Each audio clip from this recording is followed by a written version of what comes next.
I leaned back, appreciating the handiwork of the birdhouse I had quite literally placed my last nail into. My eyes, squinting into the late October glow of an orange-yellow sunset, followed the horizon to the apple tree planted directly out front of my farmhouse. I spit one leftover nail onto the wooden porch deck as I meandered down the front steps and rolled over to the broad tree, draping the birdhouse on one of its branches. You'd never know it was an apple tree unless I pointed it out. The poor thing had been barren for months, and I fear one more harsh winter would be the end of it. It was, sometimes, a painful memory to look at that tree. My late wife Marge and I planted it decades ago. We'd always pick the freshest fruit from it, picnic in the shadows of its branches, and enjoy some of her sweet apple pies. She always made the best pies. But now the tree was dying. I had neglected it, and the rest of my land followed suit.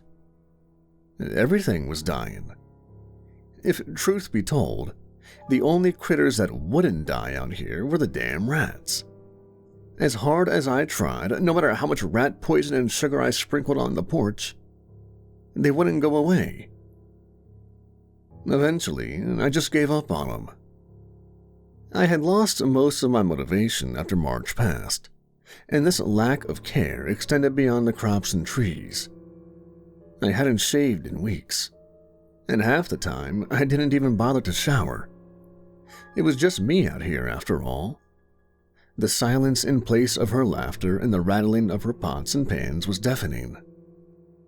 Despite my somewhat gruff appearance, it was the people of Francis, the town I had lived in basically my entire life, that kept me going.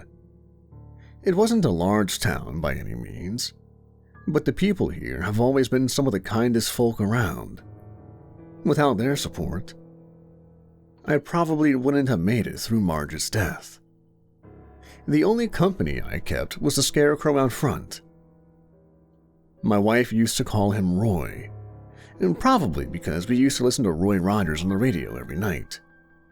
Roy has been standing in the same spot for the past 7 years, and I think most of the crows have already caught on to my straw man trick. That's why, last week, I decided to build the birdhouse, hoping to lure in some robin or finches to drive the crows away. It was sad. It seemed that even Roy was dying too. After I had fed the cattle and watered my garden, I decided to call it a night. Despite the festivities elsewhere, you'd be hard-pressed to find even one trick-or-treater in these parts. I skipped dinner, as I sometimes do, and began to head to the restroom, stopping into the kitchen for a cup of tea to click the light off. And that's when I saw it. Or rather, didn't. Roy wasn't in his usual perching spot. The cross was still standing, but the scarecrow was nowhere to be seen. I shuffled over to the window for a closer look, assuming the blasted thing had just fallen due to the wind, but didn't see it anywhere. Then there was a knock at the door. I was hesitant at first. Who in their right mind would have come here at 9:30 at night?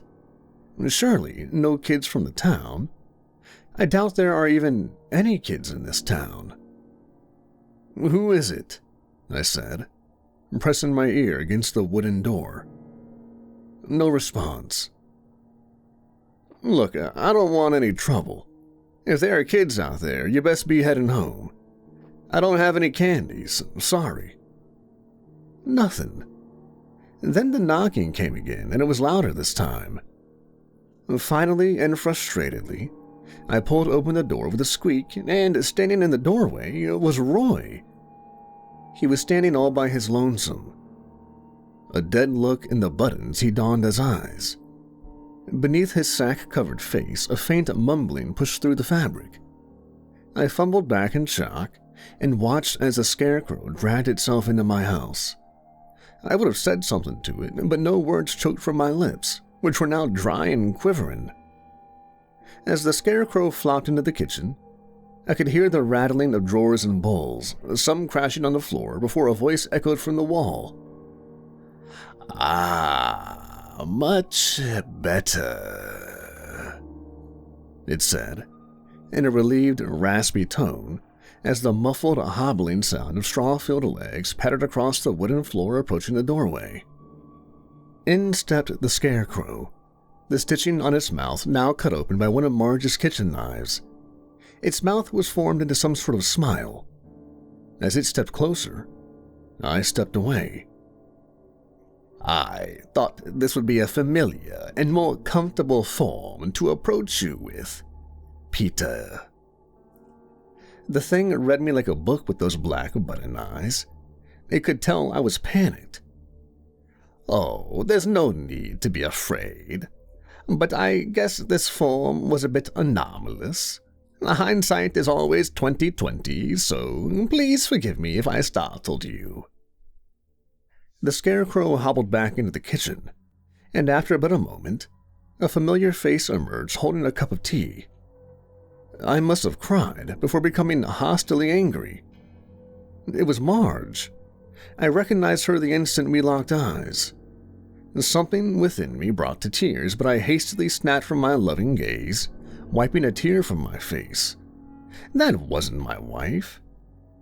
"You aren't my wife," I said sternly. Whatever was wearing my wife's face couldn't hide its regret, now plastered across it. "Oh, that's just great. I always try to keep from scaring people, but it seems in my efforts I always become more frightening," it said in my wife's voice. "You humans are a complex breed." My wife's face began to rot, her flesh slipping off the bone. Her eyes started sinking back into her skull before her clothes were drained of all color, eventually turning black as the night sky. Her now black garment flowed longer, and eventually it touched the ground. Her hands dried up around the cup of tea, leaving nothing but bone behind. And that's when the true nature of the presence made itself known. It was the Reaper. My back hit the wall as I shook in my boots. I didn't believe that this thing even existed, but here it was, standing in my living room. It was difficult to get a good look at it, but it was the Reaper. A skeleton shrouded in a dark robe, now holding a scythe that touched the ground. I tried to make eye contact with it, at least where eyes should be, but even looking at the face of death played painful tricks in my head, which was already throbbing in its presence. "Ah, forgive me, mine child. Thou may find it most difficult to look upon this form. I mean not frighten thou, but now, as thou can seeth, I am he thou call Death." The figure's voice was deep, rattling my bones and echoing in my mind. It must have noticed my discomfort as my back was still firmly pressed against the wall. "I has taken many forms over the millennia, but thou humans seem to recognize me as the Reaper, and as he, I appear before thou now." The empty eye-socketed skull disappeared into the dark shroud, and within an instant, a new face emerged. A somewhat pudgy and middle-aged man lowering the black hood with meaty, hairy arms. "Sorry, I can only appear as that which is dead, as is my nature. The dead grass and your scarecrow worked quite well, as did your late wife, but those seemed most burdensome to you." "You don't say," I sarcastically grunted, letting out a nervous breath with a wipe across my damp forehead. "Hopefully this form is more palatable to you," he said, handing me the cup of tea as I shuddered. "This face was that of a 37-year-old by the name of Jim Johnson. Jim was a risk analyst. You know those guys that do background checks before you get insurance. Funny enough, Poor Jimmy died because he failed to do a background check on his own girlfriend, a somewhat sociopathic little lady with a background including battery and grand larceny, both of those charges from a previous relationship where she mutilated her ex-boyfriend after overhearing him talking to his sister. He stopped, noting I wasn't listening due to my trembling. My eyes were constantly shifting to the front door. Forgive my rambling. I do love a good irony. Now, on to why I am here. Why did you take Marge? I grunted, puffing my chest, even though I knew this Reaper was in no way intimidated by me. It was silence for a moment, probably grasping at straws within his head. There are things that are beyond that which man should know. Why the sun rises and sets, why the birds fly in the heavens, why the reaper must harvest the living. Your wife was but one of many taken that day. 155,142 to be precise. Her death was not personal, I assure you, but rather a part of a bigger plan. That which neither you nor I can see. My only purpose is to collect those who have been selected, harvest the ripened crops. How the wheat is separated from the chaff is not my duty, nor is it my duty to select or ripen the crops. But you took her. You could have let her live. No. I cannot tamper with the harvest. Many have tried to intervene, but their efforts were in vain. How? The pudgy man's face, or whatever was underneath it, dryly chuckled to itself. Oh, you humans are so strange with your fascinations and celebrations. Tonight, for example, has always been somewhat of an honorary birthday for me, I suppose. It's your birthday? I asked. Confusion now spread across my face as I took a sip from the cup. Heavens, no. But surely, if they can celebrate the birth of the Nazarene in December, they can observe my presence in October. Your presence? Halloween, as you call it, has always been about me. Humans love to test that which they do not understand. Before your generation, the Samhain was offered up as a night for me. Some even thought they could bribe the Reaper, offering their livestock, their children, to stop the harvest. The Reaper shook its lowered head. So, what do you want? Are you gonna kill me? The Reaper laughed again, deeper this time.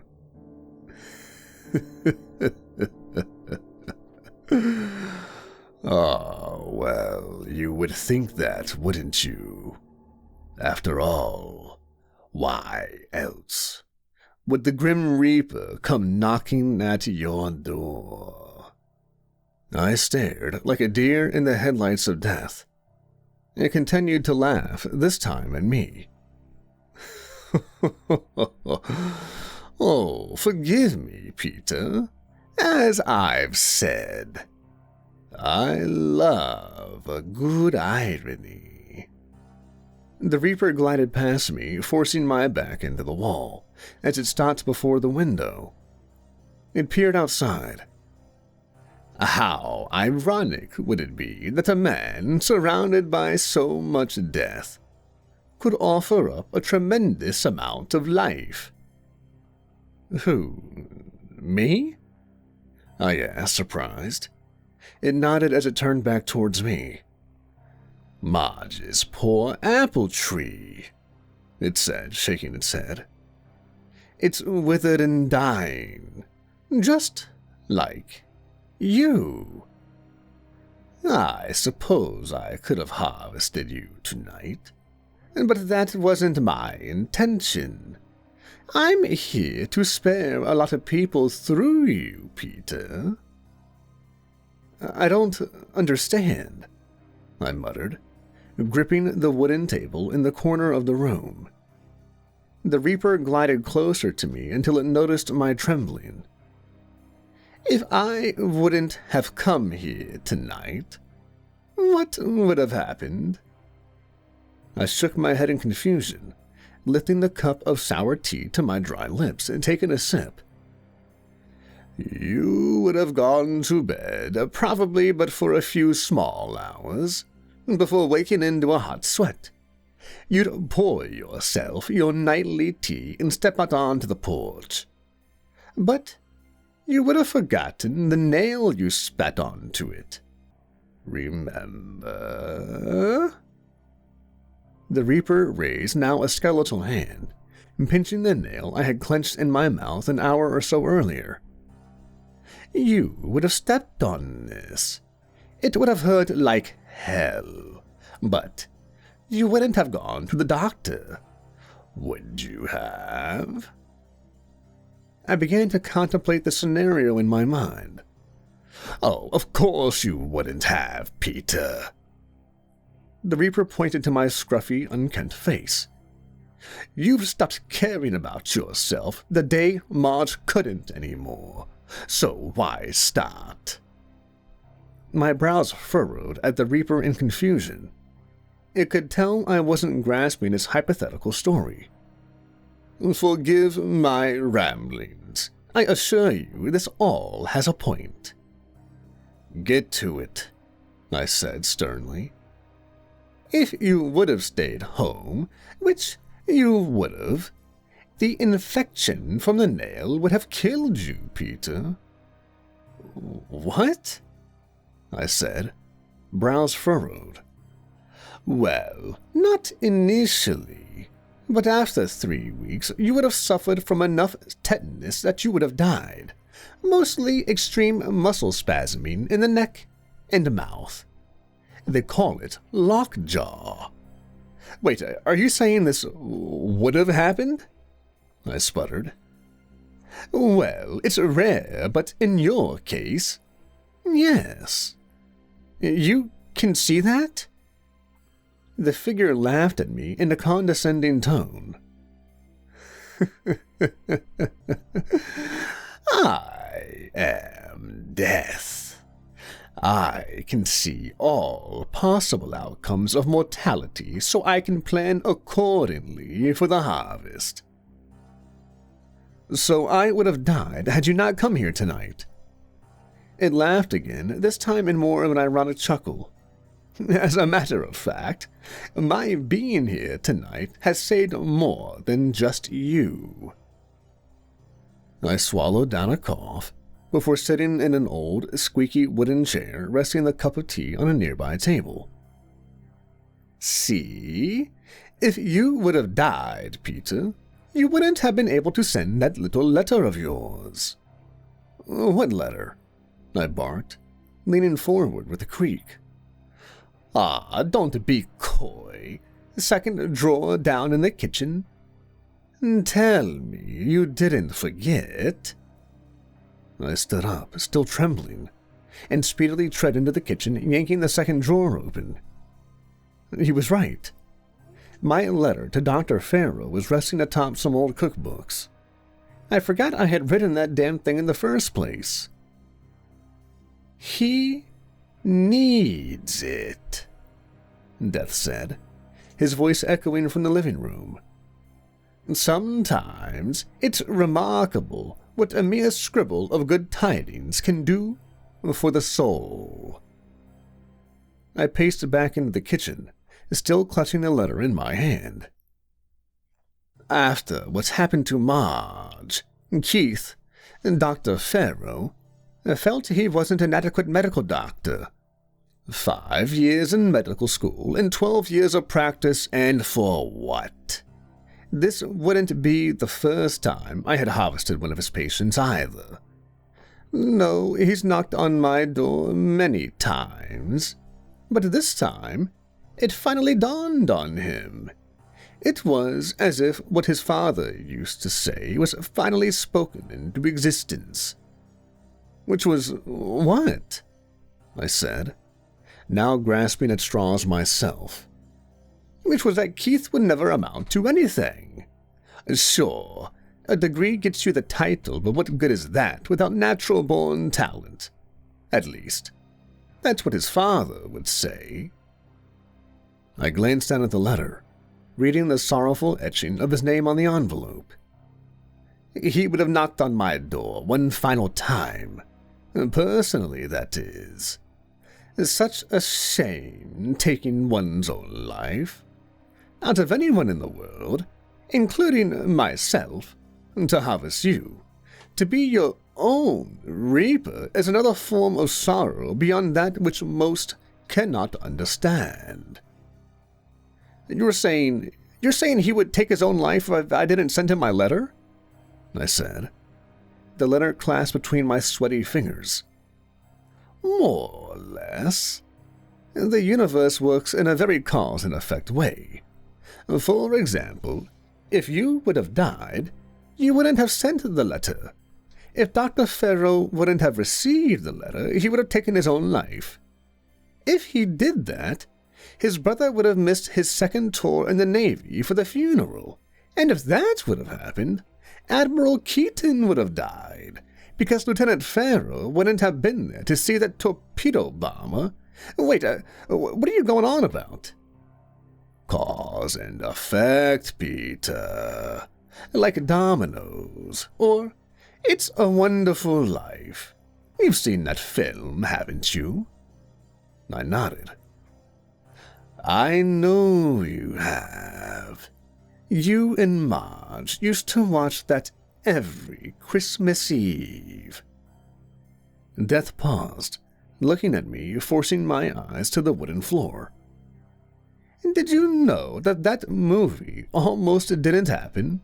I mean, everybody loves Jimmy Stewart, but if it wasn't for him quitting the Air Force, he wouldn't have made all those films.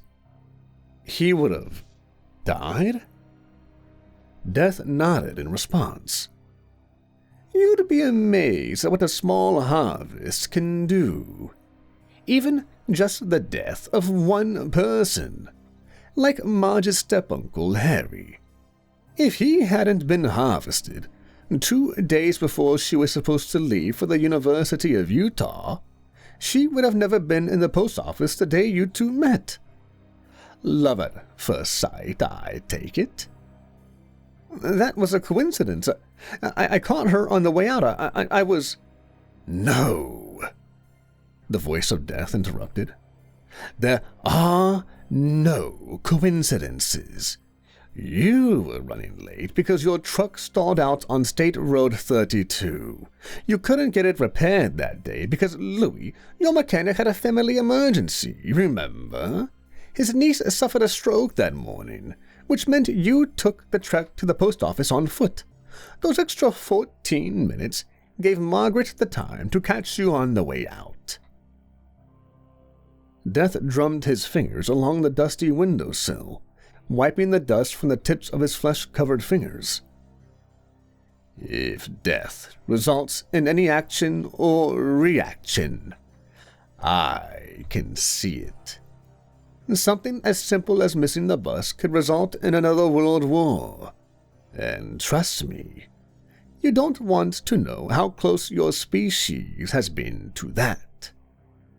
I rubbed my hair-speckled chin with my free hand, trying to sift through everything Death had told me. Dear Dr. Farrow, Death began, these last few months have been nothing but desperation without my Margaret. Somehow, I keep on living, knowing she's in a better place.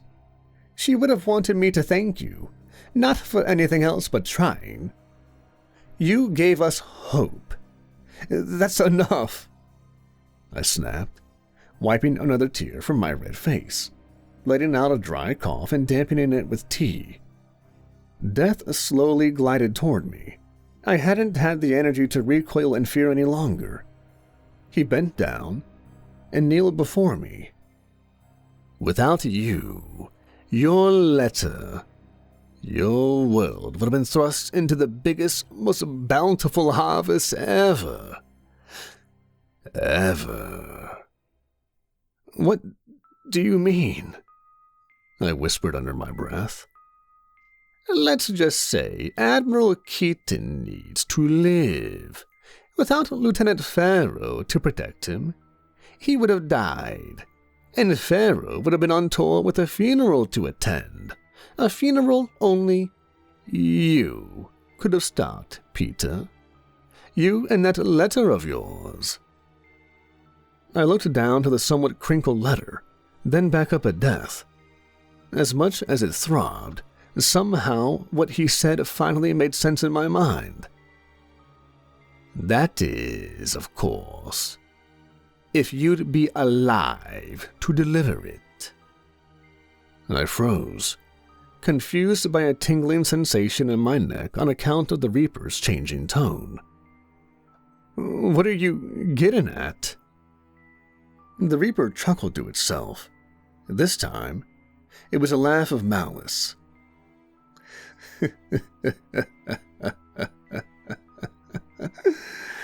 Cause and effect, Peter. I stood, my knees buckling as I let out an exasperated cough. You said you came here to save me, save more than me. About that, I lied. I stopped myself from stepping any further. My knees jittering, I braced myself for another cough, peering at the Reaper through watery eyes. But the nail, you said if I stepped on it. I was just pulling stuff out of my ass, Pete. Come on, do you really think the Grim Reaper would want to help people? Please, and to think I was nervous about my impression. Impression? I coughed. The Reaper, rolling up its cloaked sleeves, revealed a darkly tinted suit beneath it as it grinned at me through now polished teeth.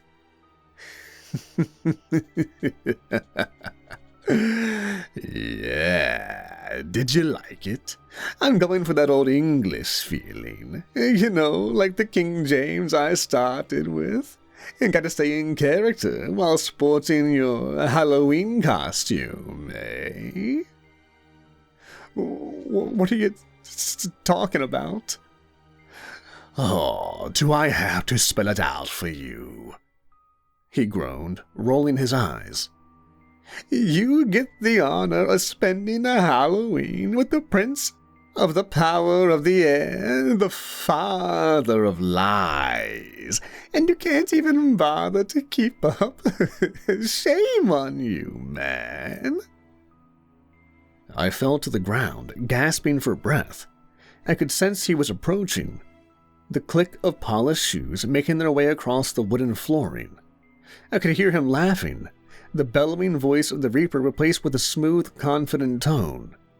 I lifted my head, but with one cough, I dropped to the floor, spattering blood between my teeth. You know, Peter, you really shouldn't be leaving your rat poison out in the kitchen. Marge always warned you of these things. You never know when some clever, handsome little devil might, I don't know, pour some in your nightly tea. I spit more blood, mixed with the bubbling of foam from my mouth onto the floor. The letter, wedged between my convulsing fingers, was yanked from my hand. I could hear it being torn open. Where was I? Oh, yes, his voice said. You gave us hope, and I know one day I'll see my bride again. Sincerely, Peter. The voice cackled. I've got news for you, Pete. You're about to get your wish. After all, it's Halloween. Why not have a little treat with your trick? I lifted my head with the remainder of my strength. In the shadow of the glowing moonlight, cast from the window, I could see a figure standing over me, adorned with horns and a proud posture. My head fell back against the cold wooden floor as I tried to cry out for someone, anyone. But I knew no one could hear me. With a final breath, just as the moonlight turned to blackness, I could hear one final message from the visitor, a sly wink within his voice.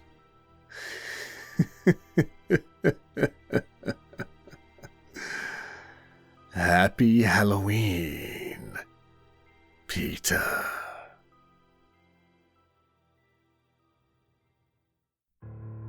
Ethan and John sat in the warm sand. They sipped their beers and stared out at the horizon, lost in thought. Waves lapped at the shore as the gray concrete pilings of the pier loomed overhead, casting long shadows down the beach. Ethan broke the silence. You seem better. Better? John said. You weren't doing too good after she died, Ethan said. Yeah, I feel better. That's good. Ethan pulled another beer from the cooler and passed it to him. You're not going to ask why? John asked. Ethan shaded his eyes to watch the wet-suited surfers bobbing in the blue-green water. John had been drowning in guilt over how he'd left things with his mom. They'd barely spoken the past few years, and in the end, John had refused to see her before she died. After the funeral, Ethan had watched from a distance, waiting to see if John would be strong enough to pull through or end up drinking himself to death. Caring about people makes you weak. Ethan shrugged. Xanax? Therapy? Nope, John chuckled. I've been trying to figure out if I should tell you. You won't believe it. Raising his eyebrows, Ethan said, Try me. After Mom died, I spiraled. I took pills, I drank, but nothing helped. I lost my job, and my stepmom finally threatened to kick me out if I didn't straighten myself out. I remember, Ethan said. Then I heard something from a friend of a friend, a way to change things. It sounded completely crazy, but I'd already lost my mind, so why the hell not? John looked at Ethan. The fucking thing worked. What worked? Ethan said. The doorway. The doorway? Look through the center of the pier.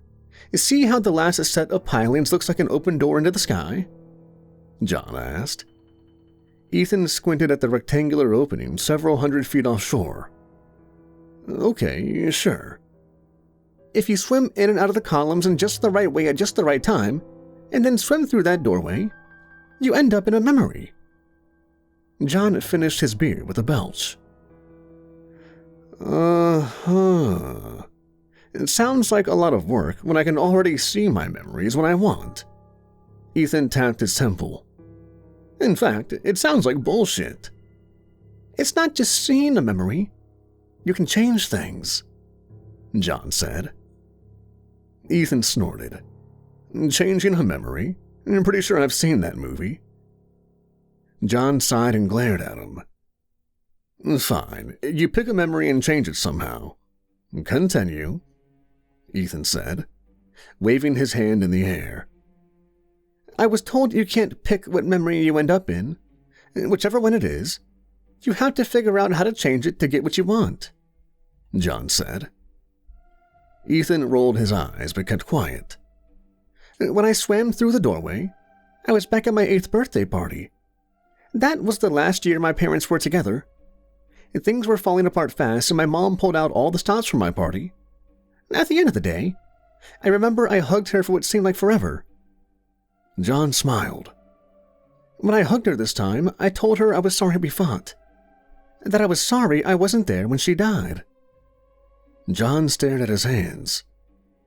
I said goodbye. Sounds like a hallucination. John drew a deep breath. Ethan put his hands up. I'm not saying you didn't say goodbye or whatever. I'm just saying you didn't have to swim around in circles and almost drown yourself. You could have just taken shrooms or something. John laughed. Maybe. The strangest part is when my stepdad called a few weeks back. I told him about saying goodbye, but I lied and said it was a dream. He got quiet for so long, I thought his phone died. Then he said my mom told him on her deathbed that I'd said goodbye to her at my 8th birthday party, and she finally understood why. He'd never told me she said that because he assumed she was out of it from the pain meds. Ethan stared out at the doorway. You think you changed something in real life through a memory? Yeah, I thought maybe you'd want to try. Ethan narrowed his eyes. I don't need some superstitious bullshit to feel better. That's for the weak. Why do you think that? Because I've known you forever. You've always been kind of quiet, but you went into depressed hibernation mode after that kid, Peter, and tried to take his own life and ended up a vegetable. You snapped out of it eventually, but after Peter died, you started drinking a lot and barely leaving your room. I didn't realize you two were friends. We weren't. It's just a coincidence. Ethan opened another beer and took 4 big gulps. John stared at Ethan. If you say so. Whatever the problem is, you've already tried sleeping your life away. You've tried drinking, he said, and tilting his head toward the empty cans in the cooler. What's next? Taking your own life? I've been there. Try this instead. It works, I swear. Ethan scowled. A large seagull landed on the beach a few feet away and eyeballed the cooler. He tossed an empty beer can at the bird. It flapped away in a flurry of sand and feathers. John grinned and looked out through the doorway. I'll tell you exactly what to do.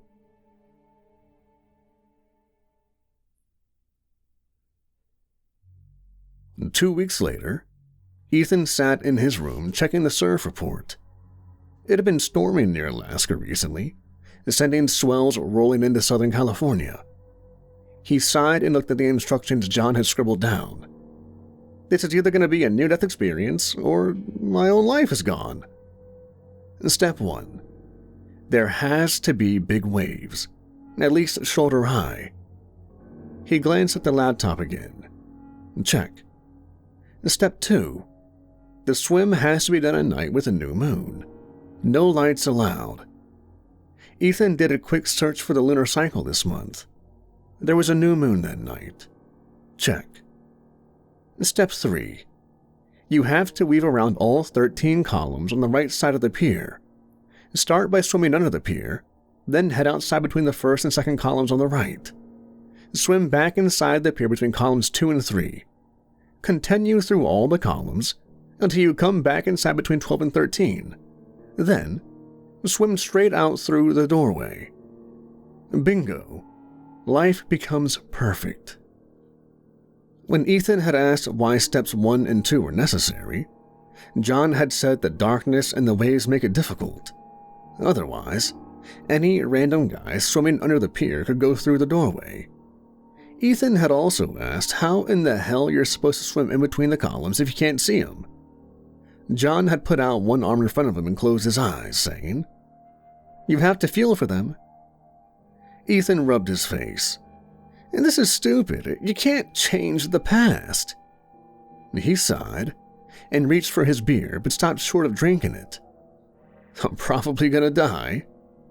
He barked out a hollow laugh. I'm too weak to live. Who cares how I die?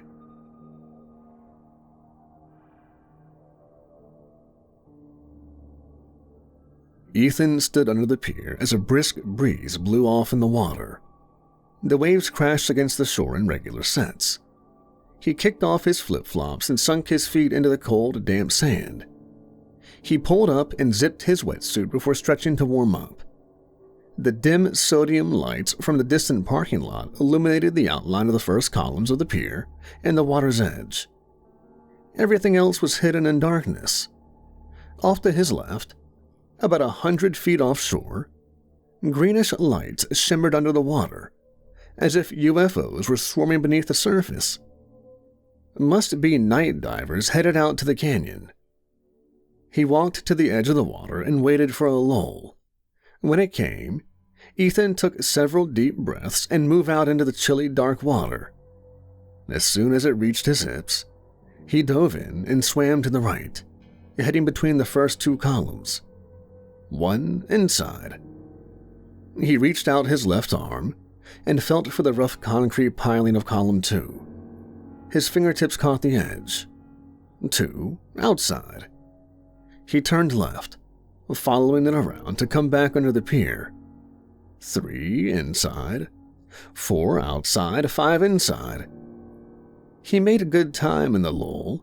He'd been on the swim team in high school, and he still did rough water swims in the cove.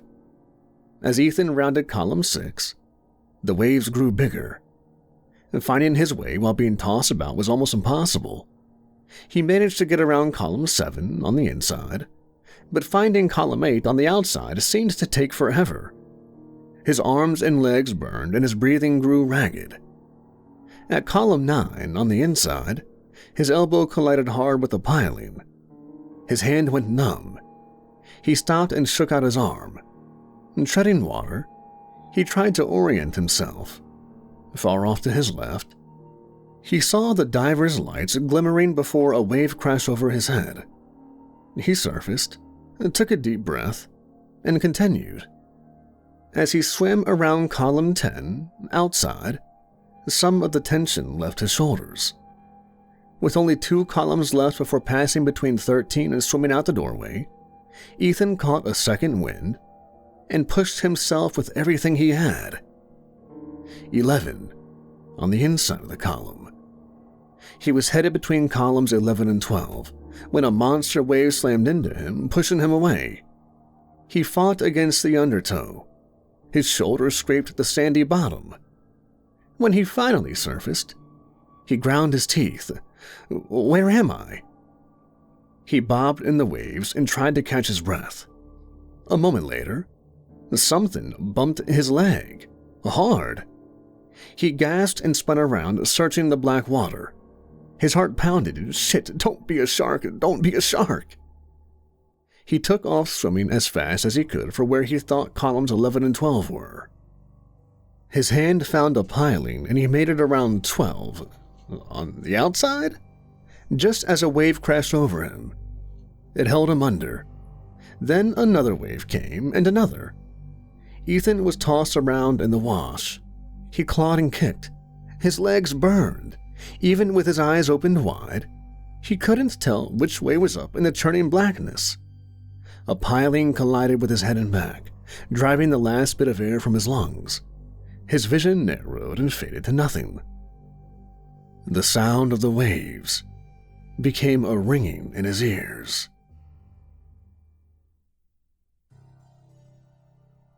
Ethan opened his eyes. A bright full moon came into focus. He sat up and groaned. His body felt like it had gone through a washing machine. He rubbed the back of his head, expecting to find a large lump. His eyes widened. He felt fur, rough plastic fur like cheap stuffed animals were made out of. He glanced down and saw pink fur from head to toe. Even his feet had bunny slippers complete with blue cotton button eyes staring sappily up at him. Reaching up to the top of his head with trembling hands, he found 2 bunny ears. His mouth fell open. He looked around. The deserted street was lit only by the moon. The asphalt underneath him was pitted and broken, the cracks filled with scraggly dead weeds. Long abandoned one-story houses with peeling paint and toppled fences lined the street. The dark holes where the windows had been looked like empty black eyes watching him. Ethan shivered. Trees rose behind the houses with gnarled hands reaching toward the sky. The distant yipping of coyotes echoed through the woods, sounding like a wild party. He stood up on shaky legs and almost tripped over a lumpy gray pillowcase. The world spun. He panted, stumbling to a rotted fence post. He leaned against it. When the world steadied, he discovered his point of view was lower than it should be. What the hell? A young, trembling voice came from his mouth. It's Halloween, isn't it? That's where it all started. He broke out in a cold sweat. Dear God, I'm 10 years old. Ethan's eyes followed the faded yellow line of the road as it curved up and around, ending in a cul-de-sac. Something stood in front of the house at the very end of the circle. He swallowed hard, and picking up the crinkling, candy-filled pillowcase, he walked towards the house. Drawing closer, he saw the figure was a small, fidgeting cowboy. The cowboy's eyes were opened wide, and he clutched a yellow pillowcase in front of his chest with both hands. His hat was too big. It wobbled on his head as he kept turning to look behind him. Ethan snuck through the yards and ducked behind a garbage can near the cowboy. He waited a moment before coming out. Boo! The boy jumped and screeched. Ethan laughed. Stop shrieking, Peter. It's me. I thought you were a ghost, Peter said. A pink furry ghost? Ethan chuckled menacingly and said, I'd worry more about the coyotes. Yeah. Peter's eyes darted around. He tilted his head back to see Ethan's bunny ears, and his hat slid off onto the dusty remains of the lawn. He shook the dirt off and shoved it back onto his head. I was worried you weren't going to show. What are you, anyways? Peter asked. The Easter Bunny, Ethan replied. But it's Halloween, Peter said with a frown. Ethan smiled. That's the joke, dumbass. Let's go. He pulled a small flashlight out of his pillowcase, and clicking it on, he moved between the two houses toward the woods. He knew exactly where to go. Peter scurried to catch up. You sure this is gonna work? He walked so close, his shoulder kept bumping Ethan's. Quit being a baby, and yeah, this is gonna work, Ethan said. Peter had been the shy kid in school. Over the years, Ethan had watched as he'd gotten bloody noses or black eyes almost every week without ever once standing up for himself. Peter had been weak. This year, when they'd turned 10, Ethan had told Peter he knew a spell to help him get stronger, ancient magic his grandma had brought from the old country. And to do it, they'd have to go past the abandoned houses at the edge of town to a clearing in the woods. It had to be done under the light of the full moon on All Hallows' Eve. So what's the spell? Peter asked. I told you, it's something my grandma did for me. That's why I'm strong. Ethan pointed at Peter's pillowcase. Did you bring the stuff I told you? Peter nodded so fast his hat almost fell off again. He opened the pillowcase and said, Chicken bones, a very sharp knife, twine, dried sage leaves, and a lighter. Ethan nodded. His bunny ears flopped back and forth. The woods were silent except for the sounds of their feet crunching dead leaves. A large twig snapped somewhere in the woods, and Peter jumped. He walked faster, his head swiveling around. I can't wait to eat all this candy. Where did you trick-or-treat? Did you do that math homework? It was hard. I'm getting hungry. And Peter chattered for several minutes. Will you shut up? Ethan hissed. And Peter snapped his mouth closed and nodded. After 20 minutes, Ethan reached out and grabbed Peter's shoulder, and Peter yipped. Ethan rolled his eyes. We're here, he said, pointing to the clearing. He clicked off the flashlight. With the moon almost directly overhead, they saw everything in sharp detail. Tall weeds swaying in the breeze, a fire-charred canyon oak at the far end of the clearing, a large barn owl resting on one of its branches. The owl hooted softly and fluffed its feathers. Take your shirt off and lay down over there, Ethan said. And Peter shivered. It's freezing out here. Fine, I'll just go home then. And Peter jumped. Don't, I'll do it. As he tilted his head down to unbutton his shirt, his hat fell off and rolled into the clearing. Eyeing the tall weeds, he said, "Think there are rattlesnakes in there?" Ethan sighed. He grabbed Peter's pillowcase and pulled out the magic items. He remembered his younger self had spent the week prior reading up on what was needed to cast a spell.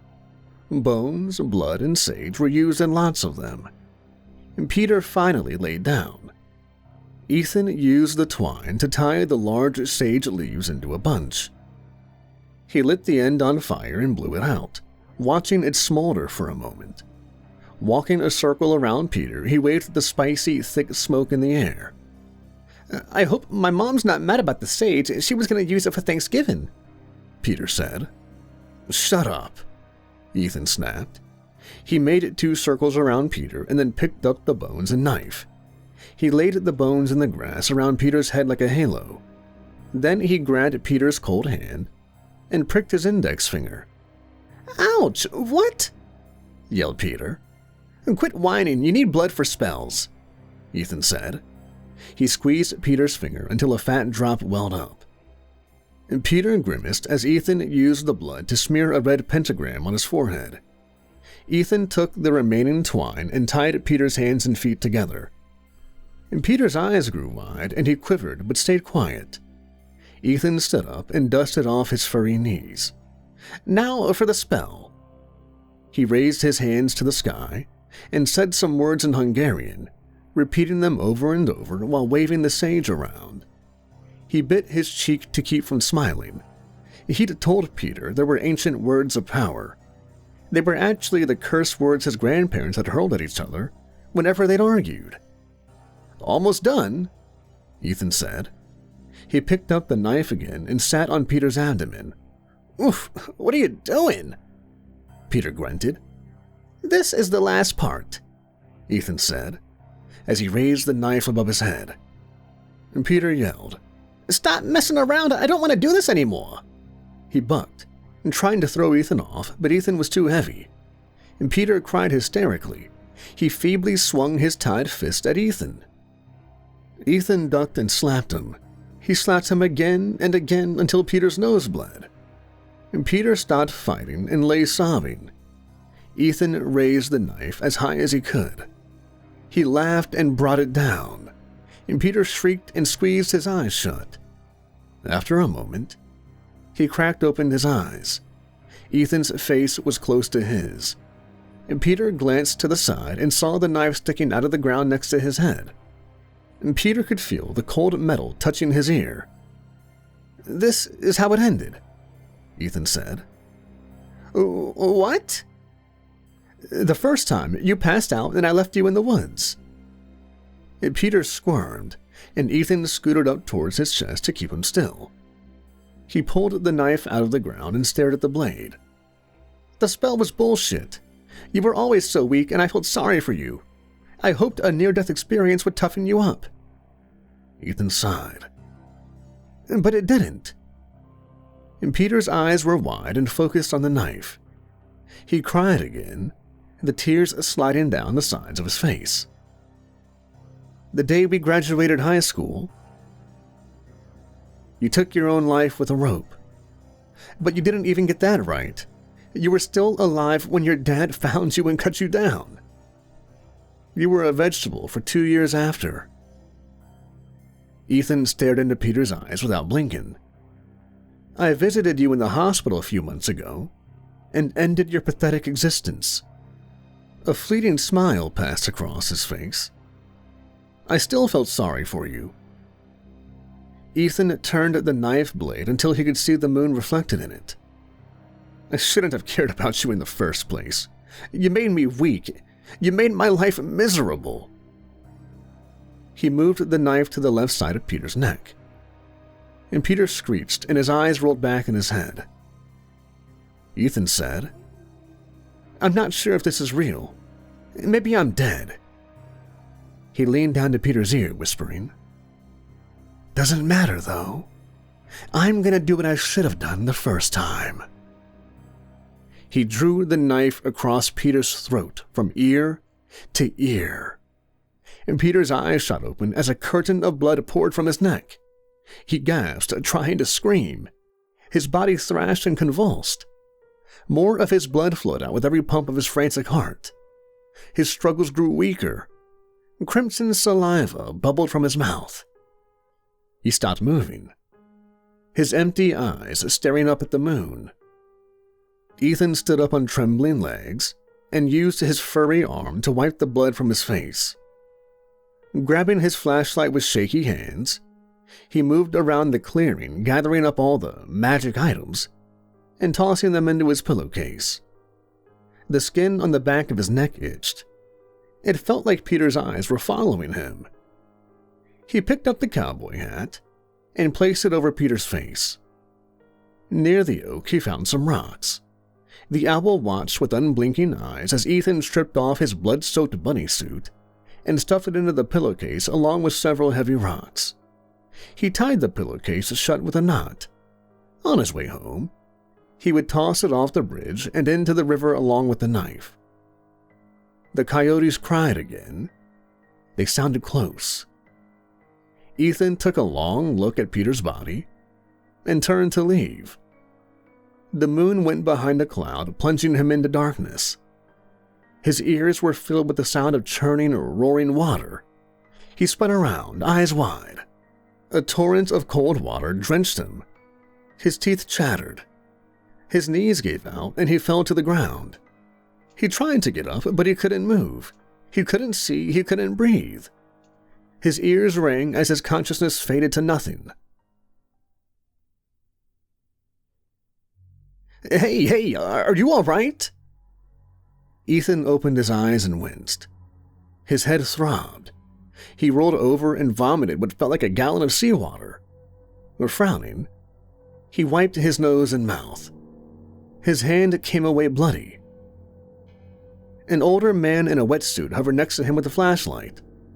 Behind him were several air tanks, masks, and fins. The man put his hand on Ethan's shoulder. My friends ran to the car to call for help. Are you okay? Ethan sat up and scanned the shoreline. The pier was nowhere in sight. A grin crept across his face and he laughed. Yeah, I'm finally okay.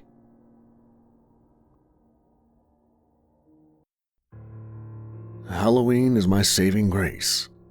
The one night a year I can go out without a mask.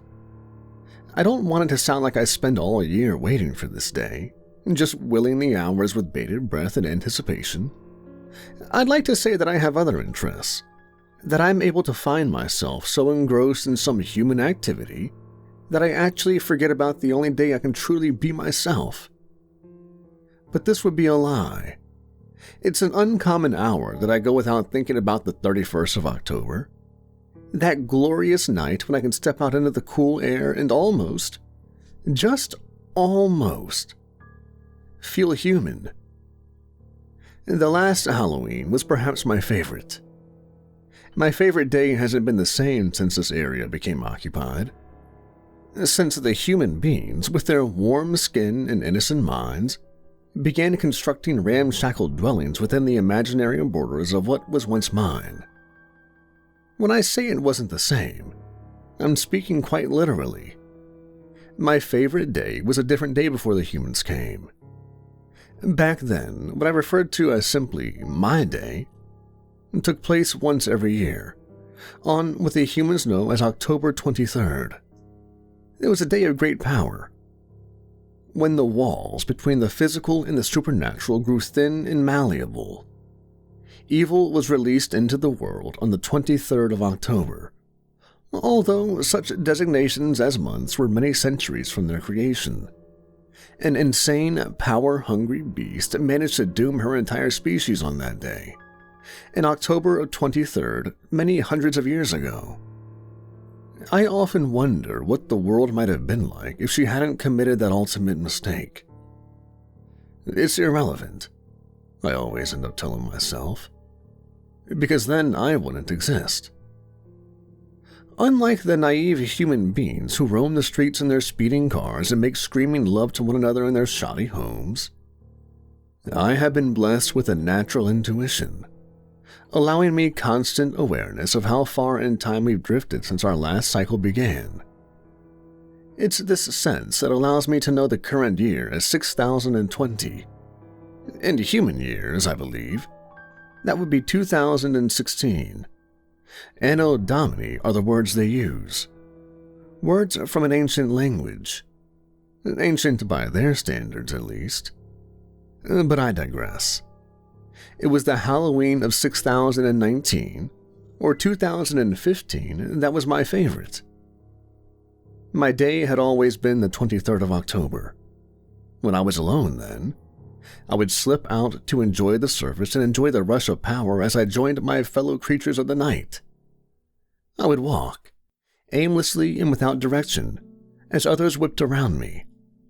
Some were burdened with deformed, hellish shapes, and cursed to roam in the shadows of the earth, safe from humanity's leering eyes. Others were no more physical than the wind itself, only visible to my eyes through the power that coursed through every living creature of the night on the 23rd. Others were beyond form and beyond comprehension, no more than forgotten memories drifting from mind to soul, despairing in their acceptance of eternal suffering. Some have believed that I may end up like them one day. I have no intention of proving them right. When the humans came and settled down, they scared away my friends. Any human child would find the notion ridiculous. An army of the supernatural? The nightmares of the most disturbed are frightened away by innocent human beings? But it happened this way. The humans didn't come alone. They brought their single, most wicked power of all: denial. Human children spend their time wondering what it would be like to share the powers of their fellow creatures. Wings like a bird, perhaps, or the sharp teeth of a dog? They don't understand that they already possess the most powerful gift of all. Through their denial, they are able to stare at us directly in the eyes and inform us that we don't exist. My friends were terrified of the human's gift. They believed that we, as agents of the supernatural, would not be allowed to exist on this mortal plane without the consent of human beings. Without their belief, we would vanish, become nothing. So they fled. They left my home and went to find a new world, one where humans were scarce or non-existent, where they could expose themselves once a year on October 23rd, reveling in their annual powers without interference from those who may have destroyed them. They thought I was a fool for staying, and for claiming this land as my own. I'm not a fool. I know that the humans rule my world now. I know that I've been reduced to a shadow. No, to less than a shadow. But I did not abandon my home.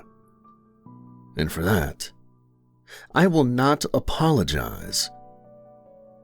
It was many years ago that the first humans came to settle in my home. They built their dwellings uncomfortably close to mine. I watched them as they worked, hidden beneath the ground, marveling at how their species had progressed since the last time I saw them. My day came a month after the first humans were settled in. I had spent some time worrying over what might happen. I wasn't paranoid enough to abandon my home, but I wasn't immune to my friend's terror of humanity. When the time came, I waited. I watched the human dwellings until all the windows went dark, and when they did, I waited longer still. Finally, I left my home and began walking, my destination unknown but far away from the house. I was meant to feel exhilaration, the sheer ecstasy of being closer than ever to the joining of two worlds. But what I felt was nothing. There was nothing in the air, and nothing moving beyond the spectrum of the physical world. I felt the cold night prickle against my skin, and the corpse's hand of darkness caress the back of my neck. There was no one riding through the air to greet me, no one crawling up from beneath the ground to wish me a happy my day. I returned to my home that night, disheartened and full of regret. My day was over, and I had failed to squeeze any semblance of pleasure from its dark hours. I felt as though I had failed, as if something I had done had prevented me from enjoying this once glorious day. Perhaps I had made a mistake. Perhaps I should have followed my friends, away from this now tainted land, to an untouched world where humans were nothing but a harmless legend. With nothing but regret and disappointment inside me, I slept. I was awoken by a sound I knew, but was not used to hearing. Children's laughter. 8 days had come and gone in my slumber. I had vaguely wondered about the possibility of sleeping through the entire year, giving myself a chance of reliving my day as quickly as possible. But this idea was thwarted by the children who played above my home. I watched them, careful to remain invisible to their innocent eyes. What I saw confused me. There were 2 of them, one male and one female. I had seen them before, of course. They lived in the human house with 2 adults I'd presumed to be their parents. The girl and the boy had played outside before, often very close to my home, but never had I seen them dressed in such an eccentric way. The little girl wore an all-black dress, with sleeves that hung down past her small hands. A black hat with a round brim rested upon her head, its top pointed like the beak of a crane. The boy had on a fancy suit of shiny black material, complete with a red waistcoat and flowing cape. I recognized his attire as similar to that of the humans I had known many centuries earlier, but why he would be reliving the wardrobe of his dead ancestors was beyond my grasp.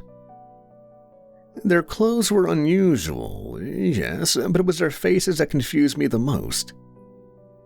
The girls had been painted a bright green color, closer to emerald than grass. Dark lines had been added, making her smooth skin appear wrinkled and far older than it was. The boy's face had been painted white, with 2 lines of red running down his chin. When he opened his mouth to laugh, I saw that 2 of his teeth seemed to have grown larger and more pointed. I watched them for many minutes as they played in my grass. Their behavior was odd, unlike that of any humans I had known before. Unlike themselves, in fact. At one moment, the boy appeared to bite into the girl's neck. Rather than scream, she let out a giggle and ran away. When the shadows grew long, the children were called inside. Still confused, I tried to watch through their lit-up windows, hoping for some semblance of an explanation. But it wasn't to come. And when the sun rose the next day, the children had returned to normal. I continued to watch over the human family over the next year, and was alarmed when I saw 2 more houses being constructed. For quite some time, I considered abandoning my home as all my friends had done. But I knew that wasn't the way. Instead, I watched the houses grow like weeds, my grass paved over as horseless carriages replaced feet as the primary mode of transportation. The construction of the neighborhood went on for several years. I watched the humans, intrigued, ignoring any threats to my own way of life. Every October 23rd, I would leave my home after nightfall and wander around what remained of my grassy field. No one returned to me. None of my friends came back to admit their mistake. I never again felt the same electric rush that had once defined my day. I was understandably devastated as I came to accept that this thrill, this all-encompassing euphoria, was now beyond my reach. And yet, as the years passed, I found myself with new interests, watching the humans, overhearing their conversations, following their advancement as my once grassy home became a neighborhood. I found a great pleasure in watching the humans, but there was another interest of mine, another ongoing question that kept me enraptured for nearly all of my waking moments. This was the mystery of October 31st. Somewhere in my life before this home, I learned that humans celebrated the 23rd of October just as we did. They held gatherings, rejoicing in the paranormal forces they didn't know existed. Sometimes I had heard they would even dress up, disguising themselves in costumes meant to terrify their friends. It seemed to me that the human celebrations of my day had somehow shifted, so that they no longer took place on the powerful day itself, but 8 days later. This was good, I believed, for the naive humans to be mocking the supernatural on such an important day wasn't prudent. My day came and went many times over, until one year, I didn't leave my home. I was so intent on watching the humans from within my abode that I had actually failed to remember the significance of the day. When I finally realized my mistake, I was shocked to discover that I didn't care. Watching the humans was my priority now. It was on that day, October of the year 6007, I believe, that I began to wonder if there was a way to resurrect the glory of my day. I had learned over many decades that October 23rd had been forgotten in this part of the world, that its power wasn't enough to get me high. But perhaps, I thought, perhaps October 31st would function just the same way as well. I eventually came to know this day as Halloween. The humans believed it was an ancient holiday connected to their religions. They didn't even seem to remember that the 23rd was the real day of power. But this was fine. Every year on the 30th, I would try to convince myself that this was my moment, that I could sneak out from beneath my home and enjoy the utter bliss of my day for the first time in decades. I was never convinced by my own thoughts, and always left alone in my underground lair. But finally, just 3 short years ago, I did it. It was the night of the 31st. I knew that it was less than an hour before the day would end and November would begin. It would be another year of disappointment. Another oath to myself that I would never let it happen again. I wasn't thinking when I crawled from my lair. Nothing in my consciousness but the instinct. The all-powerful impulse that had commanded my thoughts and forced me to finally act. Before I understood what I had done, I was stood on the grass above my home, the lights from the neighborhood illuminating the human homes. I was shocked. Since the first human settlement was built in my field, I hadn't once been out in the open air, except on the 23rd. Yet here I was, standing in the darkness, my feet wet in the grass, almost as if I were a human being myself. I can't say what possessed me to move further. Every instinct in my body told me to flee, to run and hide in some distant place with no humans to deny my existence. But I kept moving somehow, my feet propelling me across the ground, until the wet grass became pavement. The neighborhood was devoid of humans. Lights were on in many of the homes, but if anyone saw me walking down the street, they didn't seem to care. As I moved, I wondered when I would begin to feel that old rush, that old thrill, or if I ever would. I knew that leaving my home was likely a mistake. But if Halloween proved to be no more powerful than any other day, I would be at a loss. When I was nearly halfway down the road, I noticed something creeping along one of the houses. A movement, though without solid form. I wondered for a single delirious moment if perhaps one of my friends had returned to discover the hidden powers of the 31st with me. Alas, I soon realized that the movement was nothing but a shadow. In my disappointment, I failed to recognize what this apparition signaled. When the little boy came around the corner, I froze in terror. I was standing in the middle of the street, the gaudy electric lights blaring down onto my skin, and there was no conceivable way the tiny human wouldn't see me. It wasn't the same boy I'd seen dressed as a vampire all those years ago. This one had darker skin and wore a costume similar to my own clothing. When he saw me, his face drew together in a squint. He didn't seem afraid. In fact, he seemed to be pondering me as a whole, as if wondering whether or not this concept of the world would allow me to exist. I remained in the middle of the street unmoving as the boy stepped closer. He glanced both ways before stepping off the sidewalk, finally coming to a stop directly in front of me. In his hand was a plastic imitation of a pumpkin. "Hello," he said. "Hello," I replied. "What are you supposed to be?" he asked, craning his neck uncomfortably far just to take in my countenance. I wondered how he wasn't afraid. How could he, an innocent human and a child no less, stare at me? A creature from beyond this insignificant idea of his creation, and not feel the slightest tremble of worry. "Well, I'm your neighbor," I heard myself saying. "I mean, who's your costume?" the boy corrected, frowning up at me. "My costume?" I repeated. I was at a total loss as to what he may have been talking about. "Yeah, who are you supposed to be for Halloween?" "Yes," I thought, finally coming to understand. I was facing the human's power of denial firsthand. Then terror struck. What if I was going to die? After all these centuries, what if I disappeared from existence just because one little boy couldn't understand me?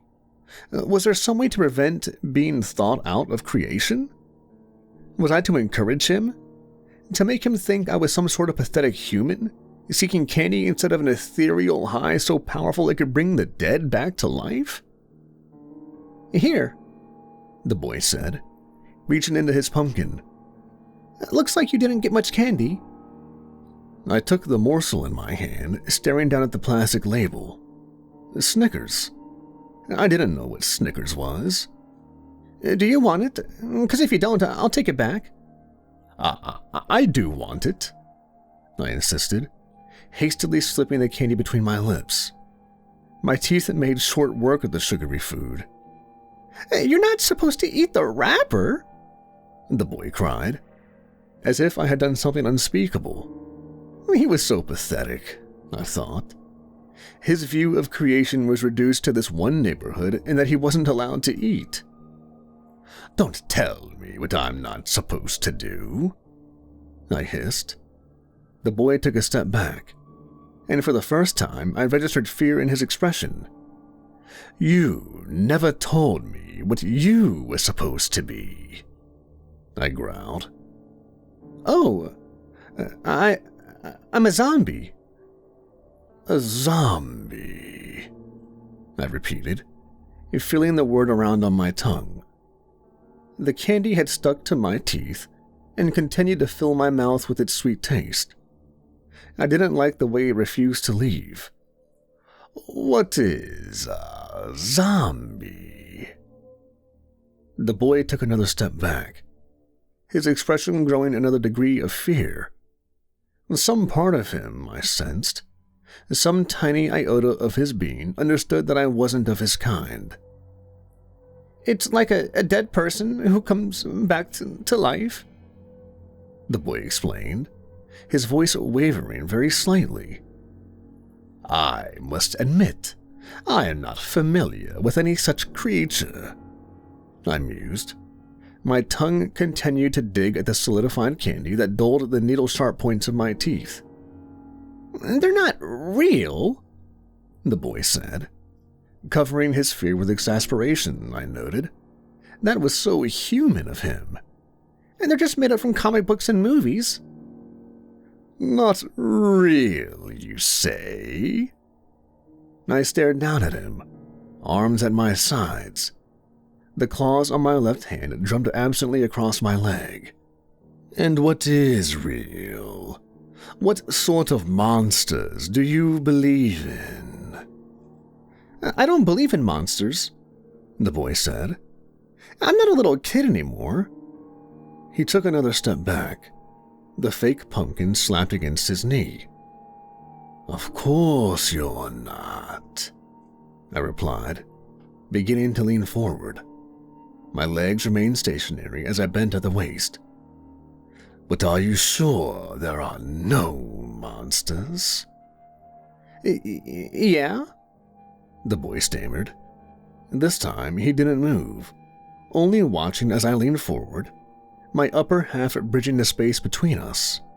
If he thought, in some absent recess of his mind, that I seemed to be growing bigger, then he was absolutely right. But there are always monsters. You may think there are none. You may shut off your bedroom light and tell yourself there's nothing in your closet. But, my child, you are wrong." The boy said nothing. He stared at me, fear and defiance on his young face.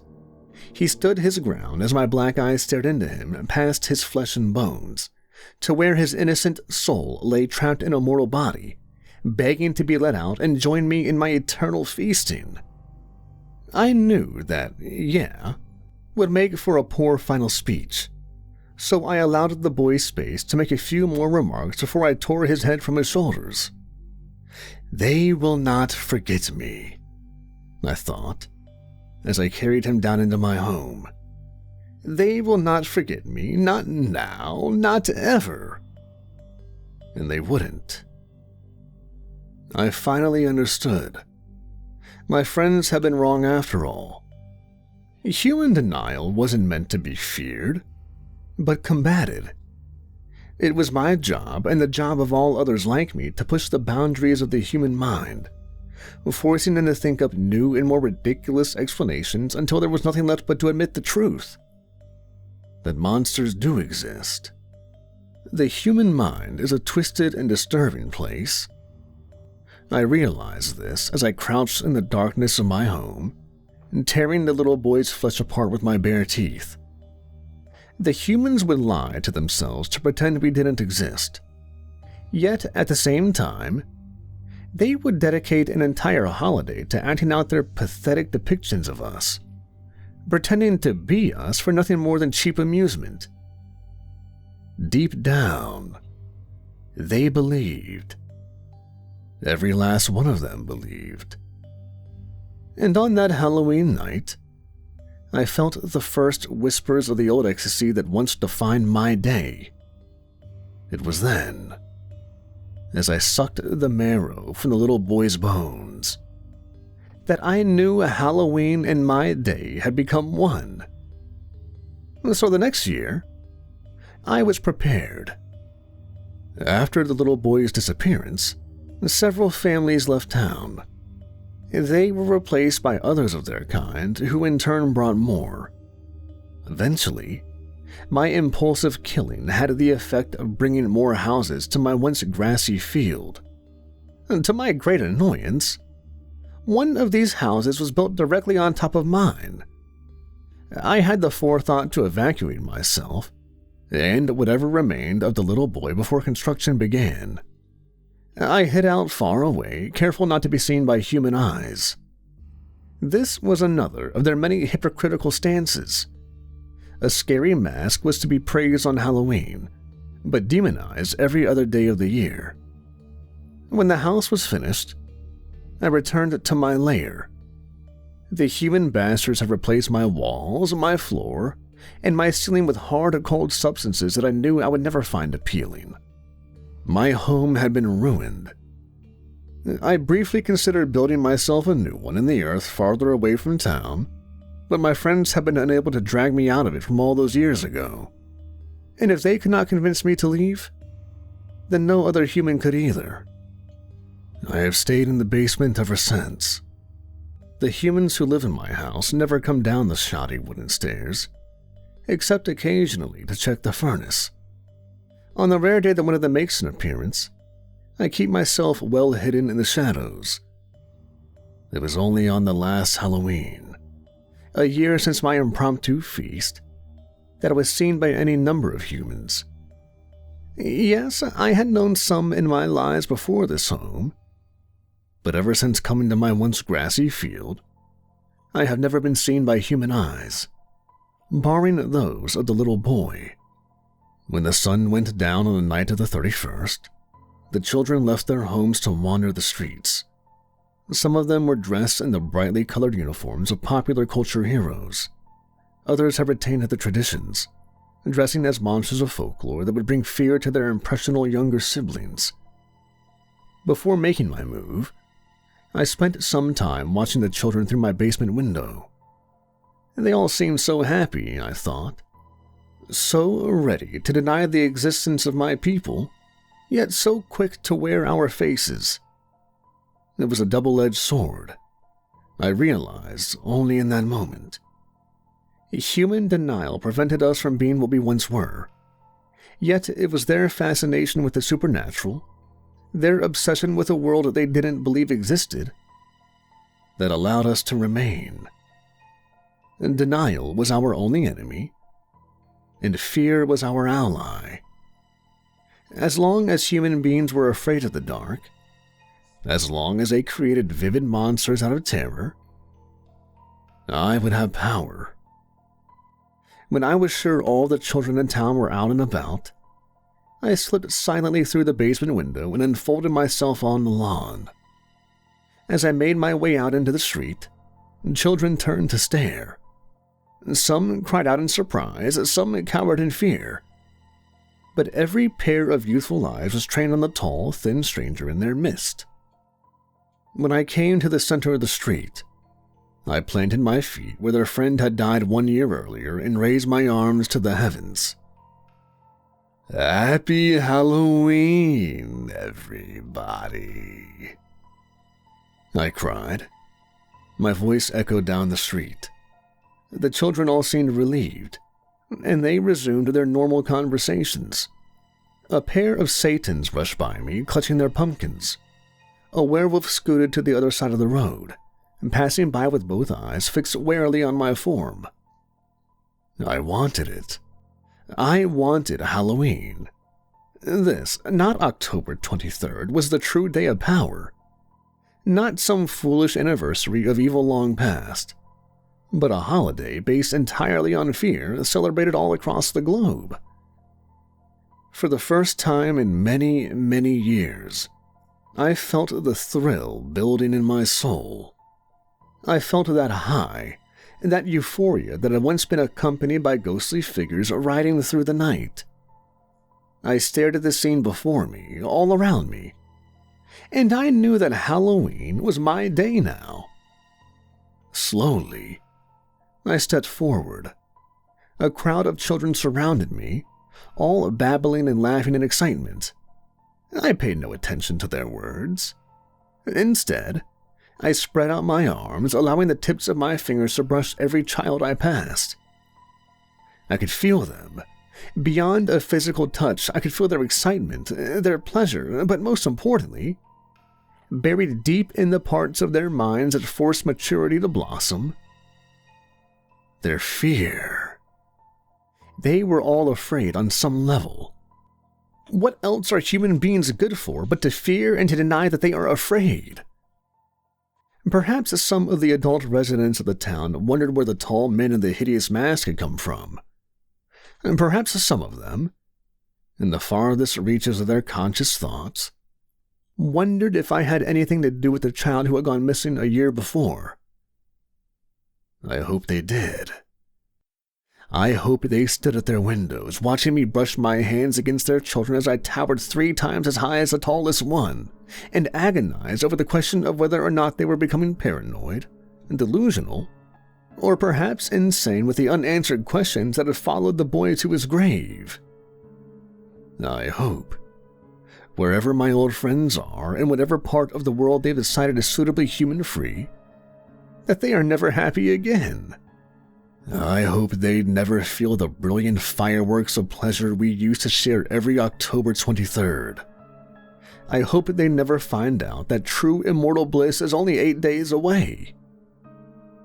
Above all, I hope the human race continues to grow.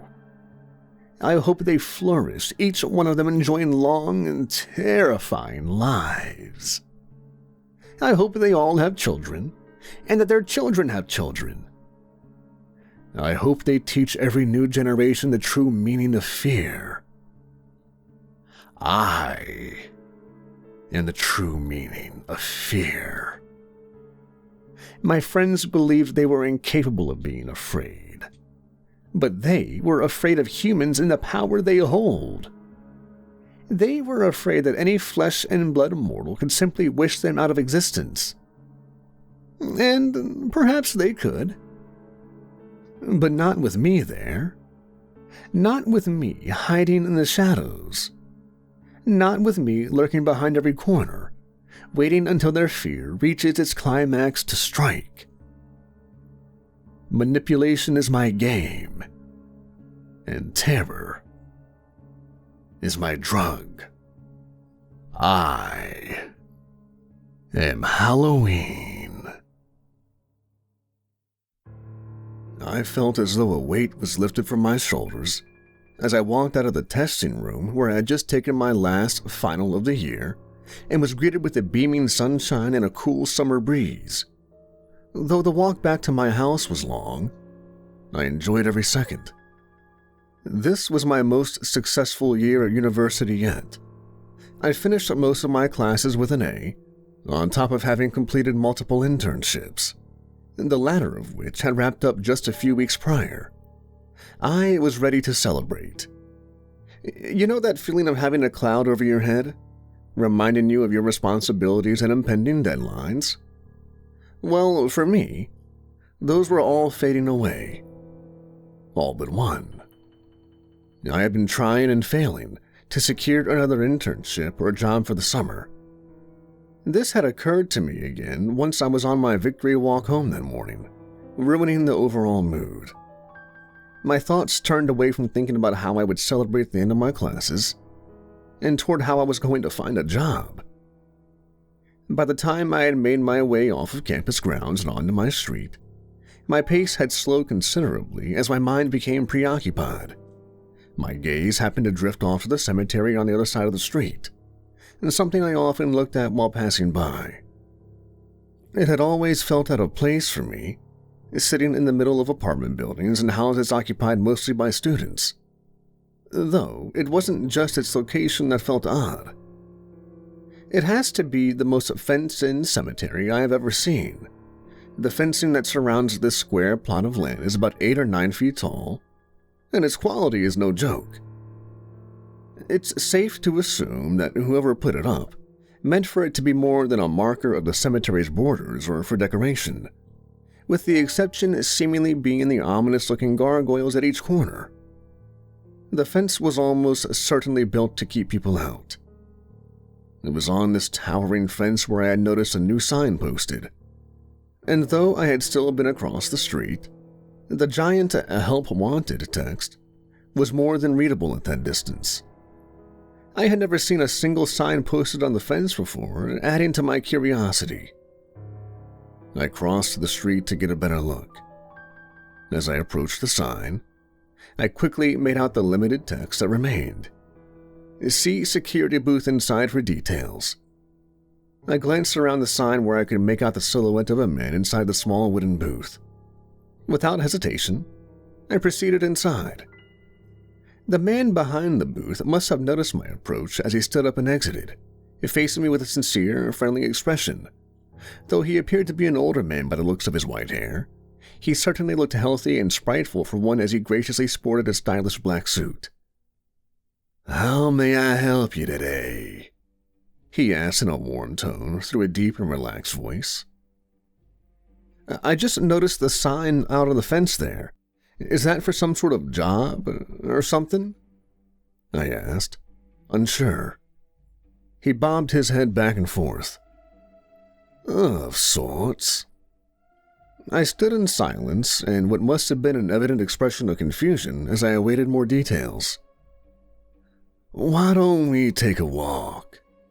he said with a small nod of the head and a smirk as he took a stride down the cemetery path. I followed, listening intently as we walked past the rows of headstones. "I don't intend to waste much of your time, so I'll get to the point. This place has been here for a long time. I would imagine longer than you might guess. And many keepers have looked over it through its time. This has been my role for more than 40 years, and I don't intend to change that anytime soon.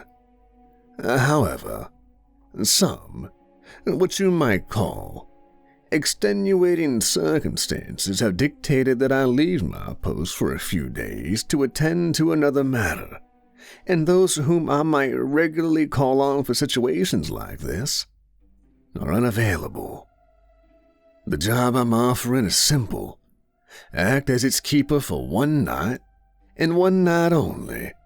A night that just so happens to be exactly 1 week from today." I pretty much ignored the first half of what he had said entirely, as I was more focused on the fact that he mentioned that the job was only for 1 day. "I'm sorry, sir, but I'm looking for more of an actual job and 1 day of work. It's just not enough to—" He cut me off quickly. "For this shift, I'm offering $2,000 cash up front, off the books entirely." My mouth slightly hung open in shock for a few seconds, before feelings of disbelief, doubt, and mistrust took over. I don't think we can do that. No, and none of the university jobs would ever work like that. That would be unacceptable. He cut me off again. "This cemetery ain't owned by the university. If it was up to them, this place would have been long gone by now. And they don't have a say, and thank God for that." I was again silenced, unsure of what I had just walked into or what was going on at all. The man must have sensed this as his expression changed. "My name is Marcus. I suppose it would have been appropriate to start with that." I told him my name and shook his hand reluctantly. He stopped walking, turned to me, and stared for a moment before reaching into his suit jacket pocket. "As I said, I would prefer not to waste any more of our times." He pulled out a set of keys and extended his hand to me. "The choice is yours, but I need you to make it now." I slowly reached out my hand and picked up the set of keys without much thought as to what I agreed to by doing so. "Good. Be back here in a week at 7 p.m. These keys will get you into my booth. I'll leave you a letter. Read it before you start anything. It will tell you everything you need to know. Your money will be in the drawer next to the chair inside the booth." Marcus turned and walked away, leaving me in the middle of the graveyard looking down at the set of keys in my hand. I pocketed them and exited the cemetery to continue my walk home. Though still confused, my mood lightened quickly as I considered the possibilities. Worst case, I show up at the cemetery a week from now with no money and I go home. In the best situation, I walk away with $2,000 for 1 night's worth of work. What did I have to lose? The next few days involved a lot of drinking, celebrating, and sleeping, followed by a few more days of unsuccessful job hunting, but I wanted to savor at least some of my summer before returning to the grind of everyday life. On the day I was supposed to work my shift at the graveyard, I woke up mid-afternoon feeling sluggish and with a raging headache from the night before. I considered staying home and hanging with my roommates for another night of getting wasted instead of walking down to the cemetery for what I expected to be nothing more than a scam. For some unknown reason, seeing the keys that Marcus gave me sitting on my otherwise empty desk motivated me to finally get out of bed. I decided that the 10-minute walk to the cemetery and back was worth seeing if I miraculously found the easiest $2,000 I'd ever made. Without much else going on, I decided to head out early, and I arrived at the cemetery at 6:30. I waited around for a few minutes before walking into the cemetery gates. I wanted to scout out the area for anything suspicious, and given the circumstances, who wouldn't? I found no sign of Marcus, or anyone else who might raise an alarm in my head, so I decided to just go for it. I walked fast and with a purpose into the cemetery, and towards the booth on the inside. I pulled out the set of keys Marcus gave me, and with some luck, the first key I tried was the right one. I had partially expected none of them to work at all. As I pulled open the door, I caught a rather delightful scent. The small interior appeared simple, yet comfortable and unexpectedly clean. A single chair sat in front of a counter and window in a small, square-shaped space. Beside it towered a large wooden cabinet with 2 doors and a lock. After a glance around the room, my eyes fixed on the small drawer below the counter. My heart began to speed up as I stepped inside and pulled the door shut behind me, locking its mechanism as I did. I fumbled through the chain of keys, trying each one on the small lock until the right one fit, and causing my heart to skip a beat. I turned the lock and pulled it open to reveal a stuffed envelope. My hands scrambled to pull it out and count each fresh $100 bill. It added up. I counted it again. Once more, I checked each bill for all the official markings and any signs of forgery. They were legit. I was so attentive to the money, I failed to notice the letter that had fallen out of the envelope as well. After stuffing the bills into my backpack, I unfolded the letter and began to read. To whom it may concern. Though the job offered to you may seem like nothing more than an opportunity to make a quick buck, the responsibility is far greater than you can imagine. Below, I have left a list of rules. Each is to be followed with extreme care and attention. There are few burial sites in the world as special as this one. The most important thing to remember is simply this. No one good has ever been buried here. Rule number 1. The gate. This cemetery has one gate, the only way in and out. The gate is to be closed by 8 p.m. and kept shut until sunrise. Feel free to shut it sooner. No admittance by anyone, including law enforcement or emergency services, is to be permitted during this time. You, as the temporary keeper of the cemetery, are not allowed to leave these grounds until the sun has risen. The largest key amongst the set you have been given is for this gate. Rule number 2. The ghost hunters. As a consequence of being located in an urban setting with a younger demographic in its surroundings, this cemetery is frequently visited by those who call themselves ghost hunters or paranormal investigators. Though the gate should be locked for the majority of your shift, if you were to spot any individuals entering or otherwise attempting to enter the cemetery grounds, you are to remove them immediately.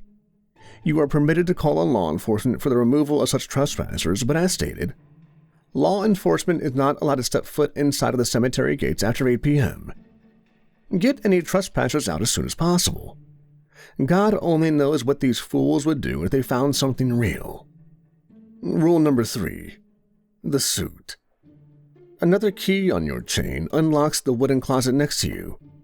Inside are numerous items, one being a suit much like mine, and a pair of shoes to accompany them. You must change out of your current attire and into this suit for the remainder of your shift. I have guessed your measurements as closely as I could before I ordered it. It may not be the best fit, but it will serve. They must think you're me. You may keep the suit once your shift is over. Rule number 4. The salt. I have placed white roses on 4 graves within this cemetery. Locate them. Inside the closet, alongside the suit, you'll notice canisters of salt. After locking the gate, go to these graves and pour a circle of salt around each headstone. It doesn't have to be perfect, but the one thing you must be careful of is to leave a complete circle with no gaps. After doing so, remain as distant from these graves as possible and never disturb the salt circle. Keep an extra canister of salt with you at all times. Rule number 5. The bells. Above a few of the graves, you may notice bells hung up in a string that goes underground. These are remnants of an old practice from hundreds of years ago, invented as a safety measure for those who had been buried alive. If the body moved, the string would be pulled, the bell would ring, and a watchman, such as yourself, would know to dig them back up. These bells now serve a different purpose. If you hear a bell go off, encircle the headstone of said grave with salt. Like the others, keep away from the grave. There is another possible situation you may face with the bells. If several begin ringing at the same time in rapid succession, stop where you are and encircle yourself with salt as fast as you can. Give yourself some room, as you likely will not be able to leave your circle for a while. Remain still, and do not be tricked into leaving or breaking the circle. Rule number 6. The gargoyles. In each corner of the cemetery, you can spot a stone gargoyle. All 4 share the same design, a small body with bat-like wings and a devilish face. They sit atop the stone pillars that meet the ends of the fence. These face inward, towards the middle of the cemetery. If you happen to notice that one is missing, disregard it. If you happen to spot one that has been misplaced, turn away or close your eyes. Do not give any indication that you know it has moved. None of them will be a danger if you leave them alone. Rule number 7. Henry. Near the southwest corner of the cemetery sits a weathered headstone marking the grave of an unknown man. The only lettering left is what must be either the man's first or last name, Henry. No dates or details are visible anymore.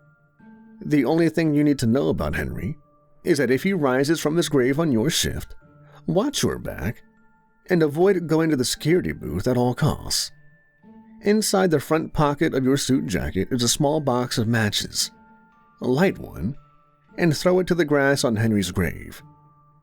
Pay no attention to Henry if you spot him after you do this. You may then return to the booth. When your shift is over, unlock the gate and leave the set of keys in the drawer. Best wishes and good luck, Marcus. I laughed at a few of the rules as I read them, appreciating what I assumed to be their intended humor and exaggeration. As funny as I found the effort Marcus had put into this letter, I decided that not a single rule would go neglected. No matter what kind of pranks might be pulled on me, $2,000 was worth going through all of it.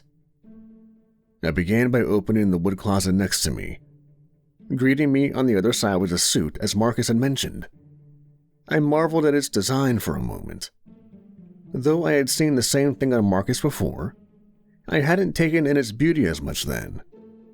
I quickly changed out of my shoes and clothes and into the suit. To my surprise, it fit like a glove. I don't know all that much about suits, but something about this one told me it was quality. Such a quality that I'm certain that I would never have been able to afford such a suit myself. I looked back to the list to read the first rule once more before folding and stuffing the letter back into my pocket. I figured this one would be easy to get out of the way. I grabbed my set of keys and headed out of the booth towards the gate. As I approached, I once again looked in all directions to try and get a glance of someone who might be watching, or Marcus himself. Once again, I saw nobody. I attempted to pull one side of the gate shut with only one arm, before realizing that it wasn't going to happen so easily. The metal grate was incredibly heavy, and though it sat comfortably on its hinges, pulling it shut took all the force I could muster. I needed a short breather between closing the first and the second. After closing both, I pulled the largest key and inserted it into the keyhole. As I twisted the key, the satisfying noise of the lock mechanism clicking into place filled my ears. I turned away from the now locked gate and pulled out the letter again. I figured the ghost hunters shouldn't be too bad. I assumed they're a frequent problem for Marcus, especially at night. It isn't all that hard to imagine why this is, especially when considering what Marcus wrote in the second rule. Being that I hadn't gotten a good view of the whole cemetery yet, I decided to take a stroll through the area and look for anyone who might still be inside. While walking, an interesting thought occurred to me. Of the countless times I had passed by this cemetery when walking to or from classes, work, or anything else, I had never noticed a single visitor inside. I thought that I would have spotted at least someone visiting a relative that had been buried here, but to my recollection, no. I had never seen anyone. I recalled what Marcus wrote in his letter before the rules. No one good has ever been buried here. The thought made me uneasy. What did he mean by that, I wondered. After making a few loops around the cemetery, I confidently concluded that no trespassers were remaining. I began to make my way back to the security booth, where I planned to mess around on my phone and maybe read the book I brought with me to kill some time. It was on this walk back to the booth that I happened to look down and see a white rose on the ground, near a headstone. I casually walked back to the booth and grabbed a canister of salt before returning to the grave and pouring a circle around it. As I generously salted, I wondered if it would hurt the grass. I'm no expert in lawn care, but I was fairly certain that pouring copious amounts of salt on grass isn't good for it. As per my observation, the grass in this cemetery seemed to be nothing short of perfect. Then came the question of why Marcus would have me do such a thing to his beautiful cemetery. I dodged my own question, brushing it off as a silly thing to even ponder. I was here to earn money, not ask questions. After completing the first circle, I moved on to locate and eventually encircle the other three with salt. I nearly used the entire thing I had just opened to complete the circles, going off of Marcus's rules to be assured that the circles had no gaps. After all four were complete, I retreated to the security booth. After reading the whole letter over again, it seemed I had completed everything I would need to do. The gate was shut, the graves were accounted for, and no trespassers were to be found. The next several hours went by quietly and uneventfully. I played around on my phone, texted a few friends, and read a couple of chapters in the book I had brought. I decided against zoning out and listening to music, not because I believed the corpse was going to pull the strings on a bell, but because I didn't feel at all that comfortable sitting in a dark cemetery, alone at night, sitting in a lit-up tiny little booth. Eventually, I got bored of sitting around and took a step outside of the booth to get a breath of fresh air. A cool night breeze greeted me as I exited the booth. With the buzz of the light inside no longer clouding my hearing, the only sound to be heard was the soft chirping of crickets. I leaned back against the booth wall and began to take a long sip of my energy drink when the sharp, piercing sound of a bell broke through the calm silence and scared me half to death. I dropped the rest of my drink and spat out what remained in my mouth. The sound came from a few dozen feet away, but I couldn't see its source in the dark. I retrieved a flashlight from the closet and made my way over to the noise. I stopped and held the flashlight still. I stood in confusion for a moment as I watched the bell rock back and forth, chiming at each end. I snapped out of my trance and chalked it up to be an elaborate hoax from Marcus meant to scare me. At least, that's what I told myself. Regardless of what was truly causing the bell to ring, I felt goosebumps begin to rise and paranoia set in. After coming to my senses, I ran back to the booth for another can of salt. I hurriedly returned and poured salt around the headstone. The instant the circle had been completed, the bell stopped. I took a step back and caught my breath before reassessing the severity of the situation, deciding that it wasn't that bad. I began to nervously chuckle as I slowly began to feel at ease again. I turned away from the grave and took not more than a few steps before the bell began to ring again. I turned back, feeling tense as I watched the bell swing back and forth and terror began to fill me. I jumped as another joined it from behind me, this one even more rapid and panicked. I didn't have time to process it before another joined in from down the path, another on the opposite side. Only 6 seconds passed before there were 5, 6, and 7. The combined chimes of the bells culminated in a deafening collection of noise as they seemed to synchronize. Though Marcus's rule never said it explicitly, I could feel that the bells weren't a danger themselves. They warned of something that was on its way. I quickly opened the canister of salt and poured a circle around me.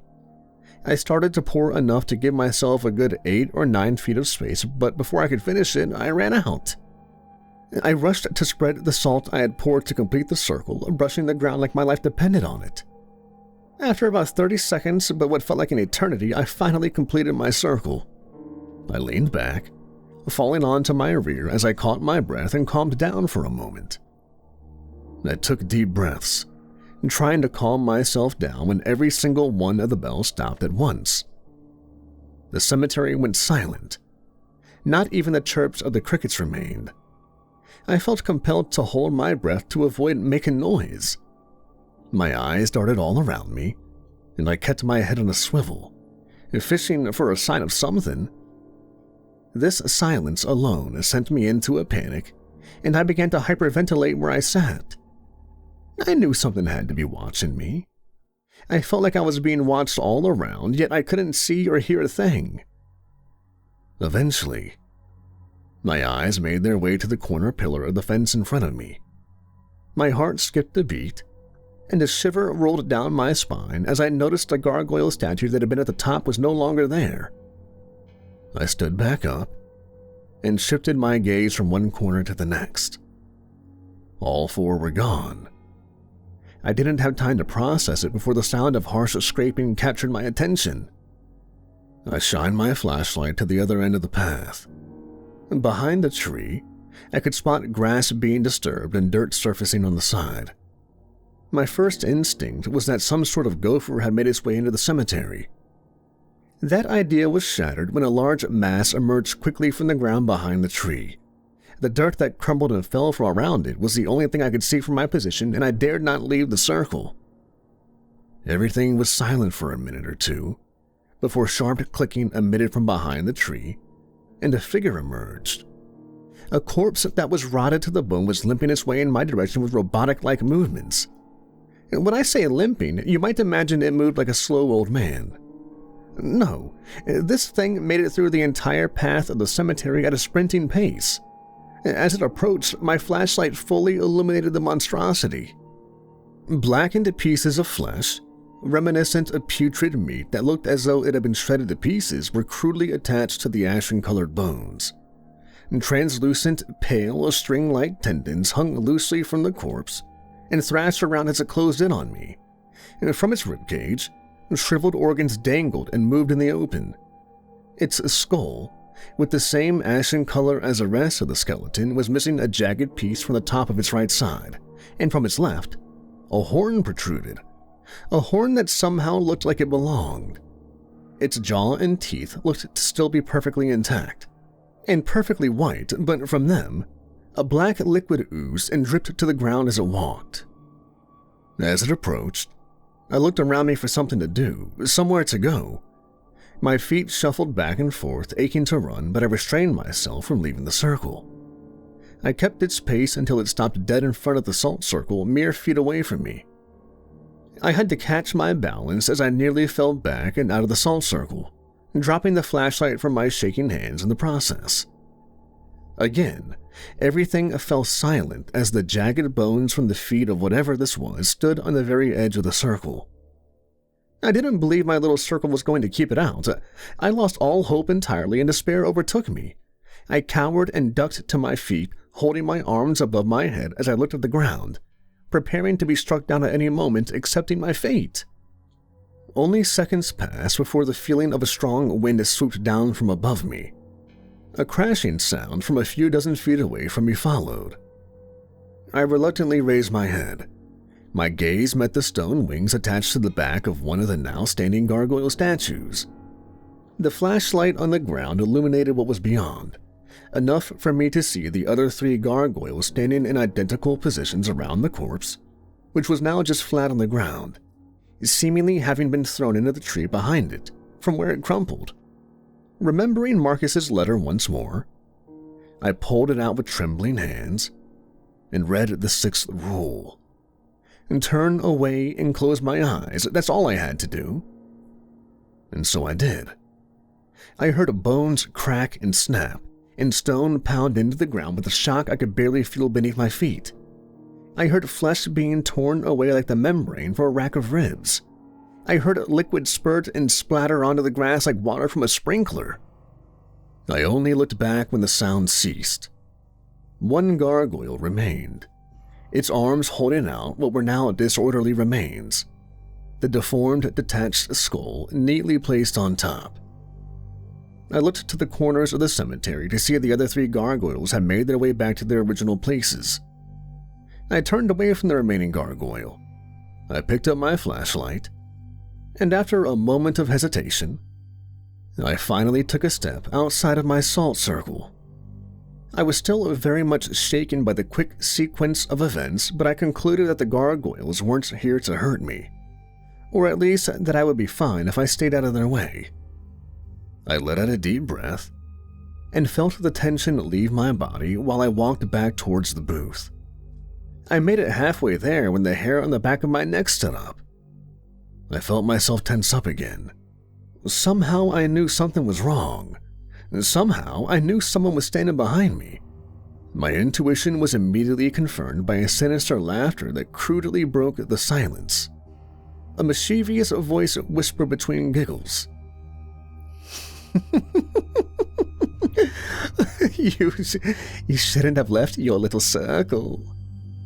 I slowly turned around and shone my light on the towering man standing in the darkest part of the cemetery, between a tree and the fence. His thin, scrunched shoulders matched the level of his skinny head and bounced up and down as he laughed, something he couldn't seem to control. He looked to be alive, yet more diseased than anyone I imagined could ever look. His body looked deathly skinny and scrunched together in some sort of mutated skeletal structure. I couldn't see more than his arms and head, for which I'm glad, as he wore an old, dull-looking outfit like a farmer. His nails were long and dirty, much like his hands. His green-tinted, poisoned eyes bulged from his pale and sweaty head that hung forward. You better run, the man said in a playful manner, yet in a sadistic undertone. 10? I stood confused. 9? My heart sank in my chest when I realized he was counting down. 8? My thoughts went to where Marcus described the location of Henry's grave. I had a feeling that this must be who this was. I booked it for the southwest corner of the cemetery. 7? Though the pants I wore restricted my movement, I had never run so hard in my life. 6? He began to shout the numbers louder. I spotted what looked to be the weathered headstone described in the letter, but before I could see it, I tripped on a larger one. My knee connected with it head-on, and I was sent tumbling to the ground, letting out a scream of pain. 5? I glanced up at the headstone. I was now laying in front of it. It read Henry and nothing else. This was it. 4? I scrambled for the box of matches in my coat pocket. 3? I pulled them out quickly but spilled most of the matches into the grass. 2? I retrieved one and lifted it to the matchbox. 1. I struck the match against the box, unsuccessful in lighting it. I failed again and again as I hastily brushed it. Here I come. Mistakenly, I looked back to see Henry's long legs carrying him at a diabolically fast pace in my direction. I knew he'd be on me in less than a second. I snapped my head back to the match and box, failing one more attempt before reactively covering my head with my arms, ready once again to be struck down. A strong thud hit the ground right next to me. I flinched and rolled over, once again facing the back of a gargoyle. All 4 had come down and placed themselves between me and Henry. The two in the middle held him in place as he attempted to reach past and grab me. I took the opportunity and continued to strike the match. "No!" Henry muttered in fear. No, stop!" He commanded before breaking down into nothing but incoherent screaming. I ignored him, finally striking the match and dropping it to the grass in front of me. I fell back as green flames ignited on Henry's grave. He subsequently fell silent, and when I looked back, the gargoyles were gone, and all that remained was Henry standing lifeless, head hanging, and arms dangling in defeat. When I got back to my feet, I looked away from Henry and walked towards the gate. I was tempted to look back, and when I did, he was gone entirely. I gathered my things from the booth and sat with my back against the fence until the sun rose. When it did, I unlocked the gate and returned my set of keys to the booth. I walked as fast as I could out of the gate, down the street and to my home. I didn't sleep when I got there. I don't think I slept for a few days, no matter how hard I tried. Over time, it got better, for the most part. I still see Marcus at the cemetery gates when I pass him from time to time. I know he recognizes me. He smiles when he sees me. I haven't talked to him since the day I met him. I don't know what I would say if I did. I have nothing to say. I haven't said a word about this to any of my roommates or friends. I don't know how I could bring it up. I don't know who in their right mind would ever believe me. Whenever I sit alone in my room in the dark, the stench of rotting meat seems to find its way back to my nose, and the auditory hallucination of clicking bones wakes me from the deepest of sleep. When I shut my own eyes, I still see Henry's own green, diseased pair staring back at me. Whenever I'm drifting off, I'm interrupted by a countdown from his whisper. 10, 9, 8, 7, 6. Semantic satiation. A psychological occurrence wherein the repeated use of a word or phrase within a short period of time causes it to lose any semblance of meaning for the listener, as they begin to perceive this speech as nothing but nonsensical sounds, becoming lost in the mind as purposeless nothingness. This phenomenon plagues us all to a lesser or greater degree, because speech and written language are all based upon the axiom that words have contextual nuance for each and every human being, where it unquestionably means more to us than it should. Every person attaches their own perceptions, memories, and personal thoughts to their language, with the possibilities nigh on infinity. The conflict of semantic satiation hits us hard, because we realize that without the human touch that we give everything in life, that attachment of value and substance, all words become meaningless, and simply just sounds produced by the simultaneous movements that your vocal cords and tongue make. It dulls the senses to the world of linguistics, creating a less than compelling existence. And at that moment, this occurrence is happening to one such word in particular: Halloween. All Hallows' Eve has lost a bit of the previous nuance and ideology attached to it over the years. The original concept was forged by the highly admirable ancient Celts. It was a solemn tradition. Oftentimes the part of the year that it was celebrated was linked to death, with the harsh winters unforgiving and cruel to crops and humans alike. It was thought that the boundary between the dead and the living slackened on and around October the 31st, and that the specters of the past lives roamed the earth once more as the evening set in. The Celts would sacrifice offerings of animals to their gods, a bleak compromise to keep themselves safe, with effigies and costumes made from the deceased fauna that had been given as appeasement. The entire event was about protection, an unsung vow to keep one's family safe from the forces of evil during the winter months. Those Celts had it right, and I believed this with more certainty as I grow into my mid-20s. What began as a fun piece of offhand information became something more as I really researched their ways. I became passionate about their rituals, inspired by their tales and folklore. That's why I devote so much of my time to them. I make sure the gods know I'm a believer, that I know of the old ways. I wear a Celtic ring that warms my finger, a subtle sign of loyalty. I must have thumbed through the same mythology books at least 1,000 times. I give thanks to the only true connection I've ever felt in this sickly place when I can, because I feel the bond. I've been called a lot of things by my peers, but I know the truth. It's the enduring, ever-present sense of solidarity that I get whenever I think of those now seldom seen traditions. A feeling that none of my school friends, family, or romantic partners ever gave me. The key is here, the solution deep within the Celtic mythos. And, of course, I figured it out.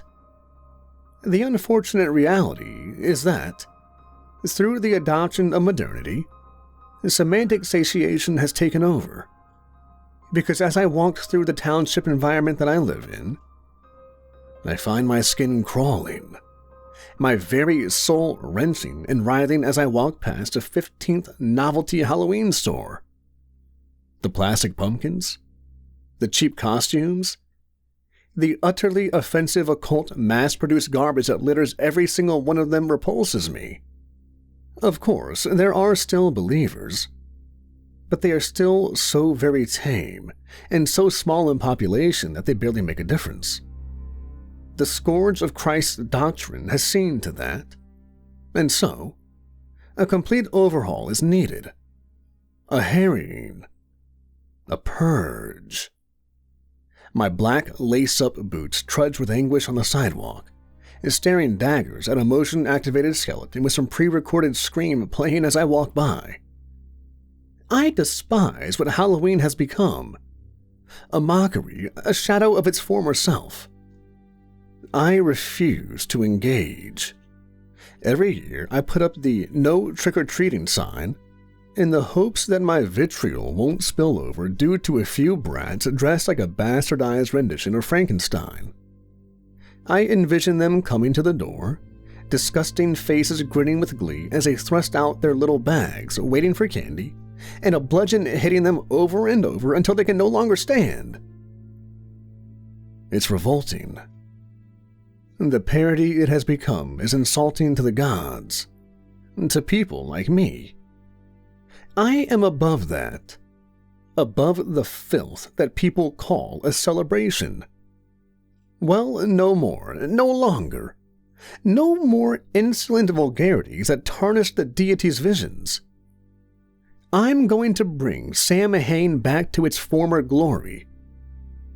My plan has been brewing for a few weeks now, and today is the day I finally execute it. I'm going to be infamous, notorious, a legend among men.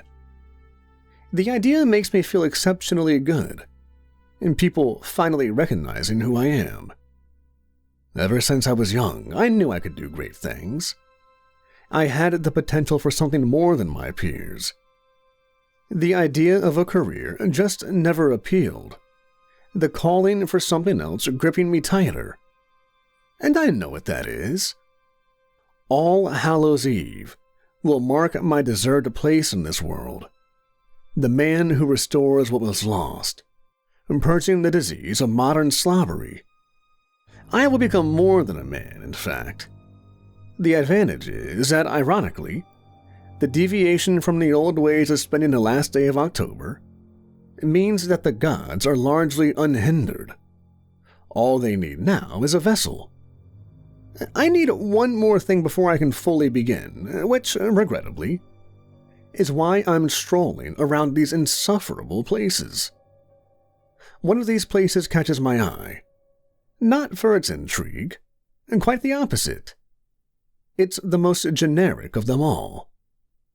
I like that because it'll make me and my actions all the more enthralling. When all is said and done, when my plan invariably succeeds, there will be books and movies based on me. And knowing this, knowing I have the power to shape the narrative, to control fate, is utterly phenomenal. I have control over the tiniest details, down to which of these miserable venues I visit, which of the alternatively dressed cashiers get to be graced with my presence in their establishment. I do my best to hide my smirk as I enter. It's a tacky little place called the Mystifying Emporium, and about the only thing that connects with its namesake at all is that I find it mystifying that this place is still in business. I peruse the wares, finding little interest in the Halloween knickknacks and healing crystals. Not a single thought-provoking item anywhere. My attention turns to the girl at the cash register, my dark green eyes meeting her baby blues for an unnatural period of time. She looks away, trying to ignore me. Oh, no you don't. Excuse me, can you tell me where I might find some incense? I resist the urge to break into a smirk once again.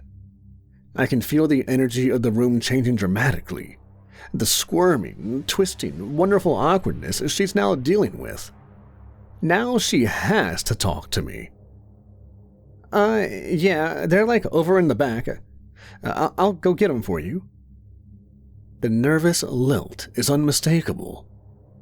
She turns on her elevated platform heel, black tresses following her as she goes to the storeroom. I am now alone, and I chuckle. That's the worst lie I've ever heard. The incense can easily be spotted behind the register. I pass the time thinking about what it would be like to have her. I believe in endeavors of that kind, but only a select few pass, and I decide she doesn't. Too self-obsessed, consumed by the trends she follows, utterly vapid. I doubt she knows a single skill beyond applying vampire-like cosmetics she likely does every day. The only reason I'd keep her would be as a concubine. She'd be luckier than some. She comes back with a few boxes, placing them on the counter. I approach them, all the while to make sure my gaze strays a little too close to her assets, relishing in the clear discomfort she's displaying, shifting her feet, looking anywhere but at my face. I want her to remember me. There are several different types presented in front of me, candles, sticks, and powders most notably.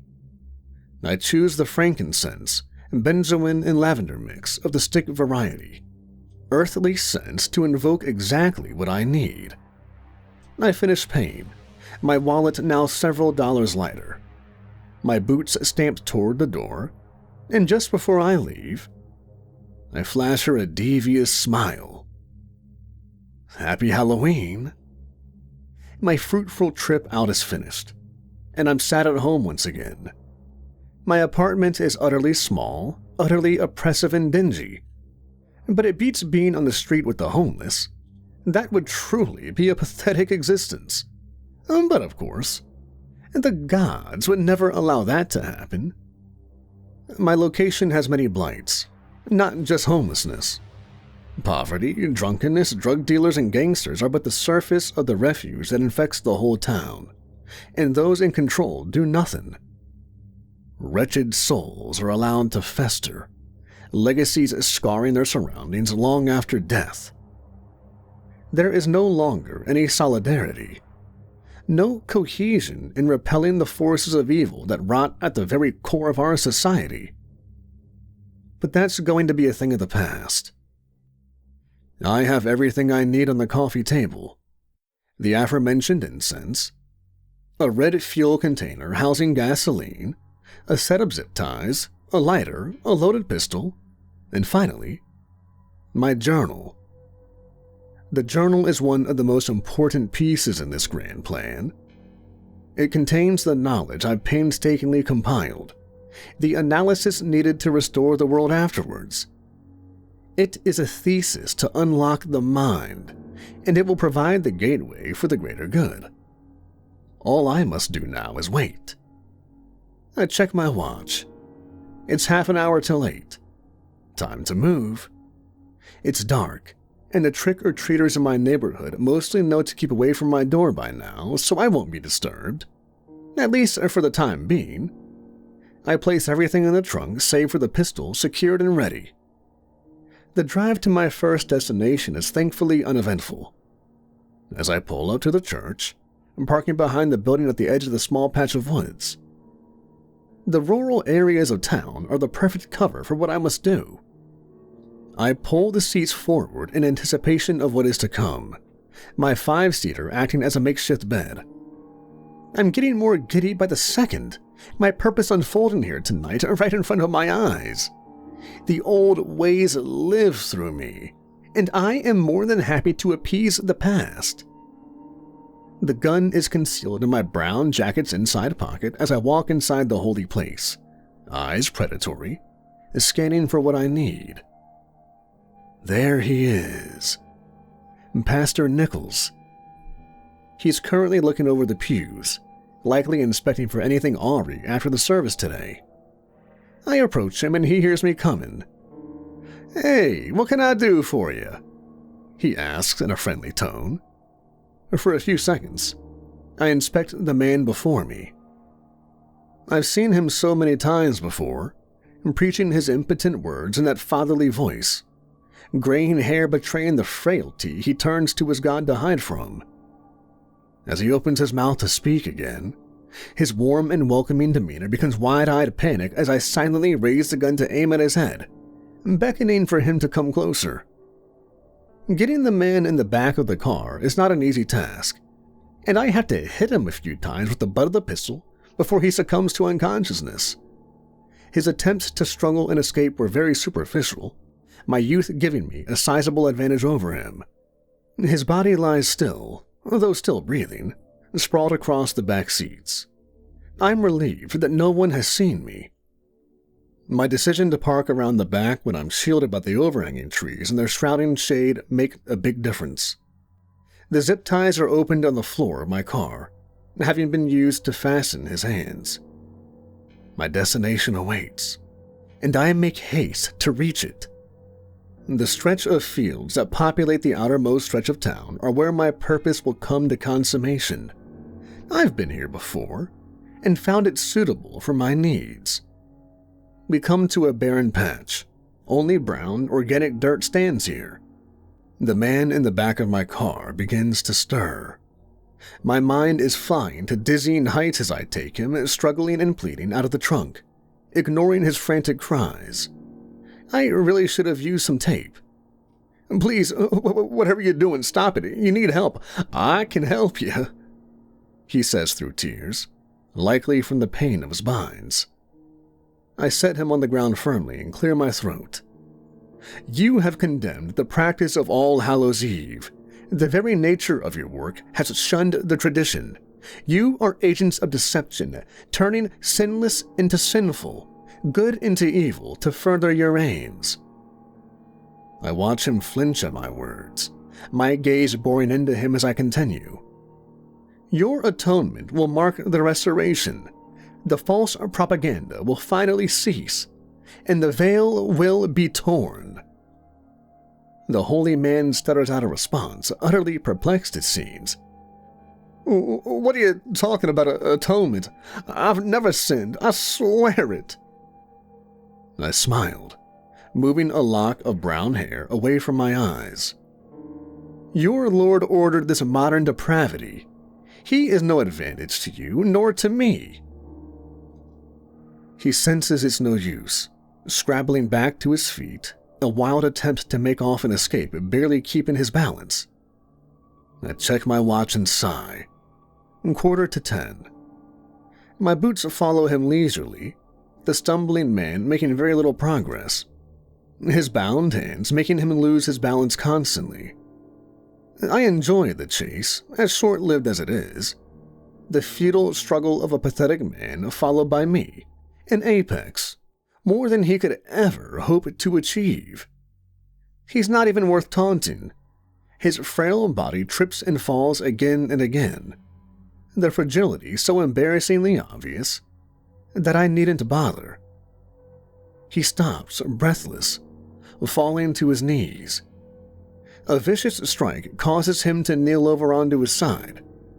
I strike him a second time. The whimpers coming from him sound like a cornered animal. Yes, that's what he is.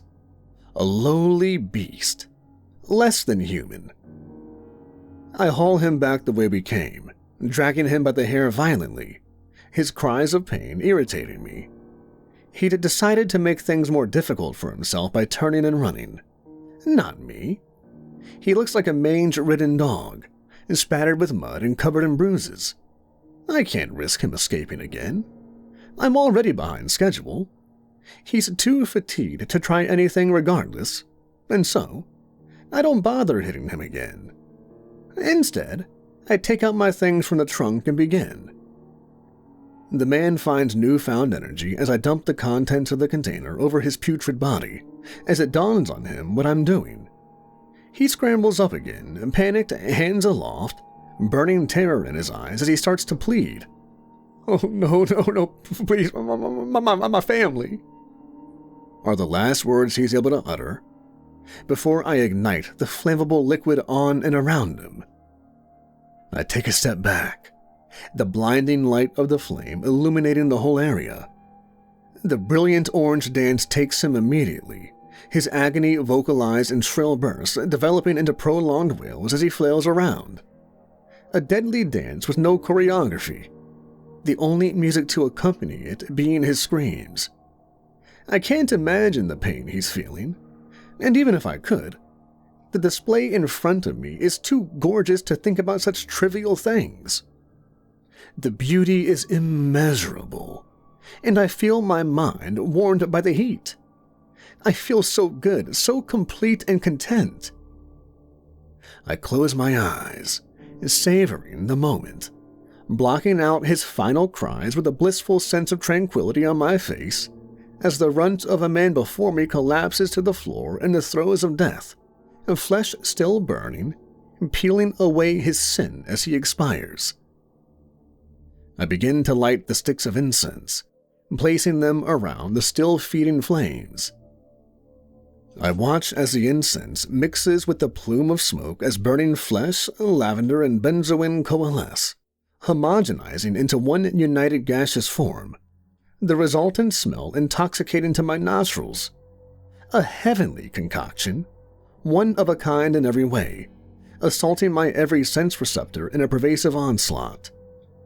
I feel a little weak, the sensations reducing even me to sublime serenity. I must stay focused. My purpose is not complete. The fusion begins to spiral out of control, rising higher and higher, and transforming rapidly. The smoke twists and contorts in on itself erratically, forming into what looks to be a colossal face, gazing down upon me, silent and watchful. The face begins to move towards me, and towers of smoke billowing behind it, forming a mane of black around the beam, and trailing in its wake like the heads of a hydra.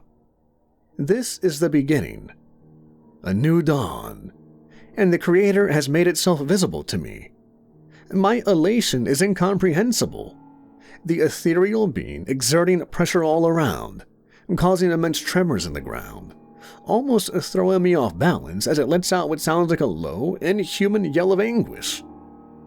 The sky begins to swirl, the nighttime clouds converging into an immense typhoon, churning and circling above the vaporous creature.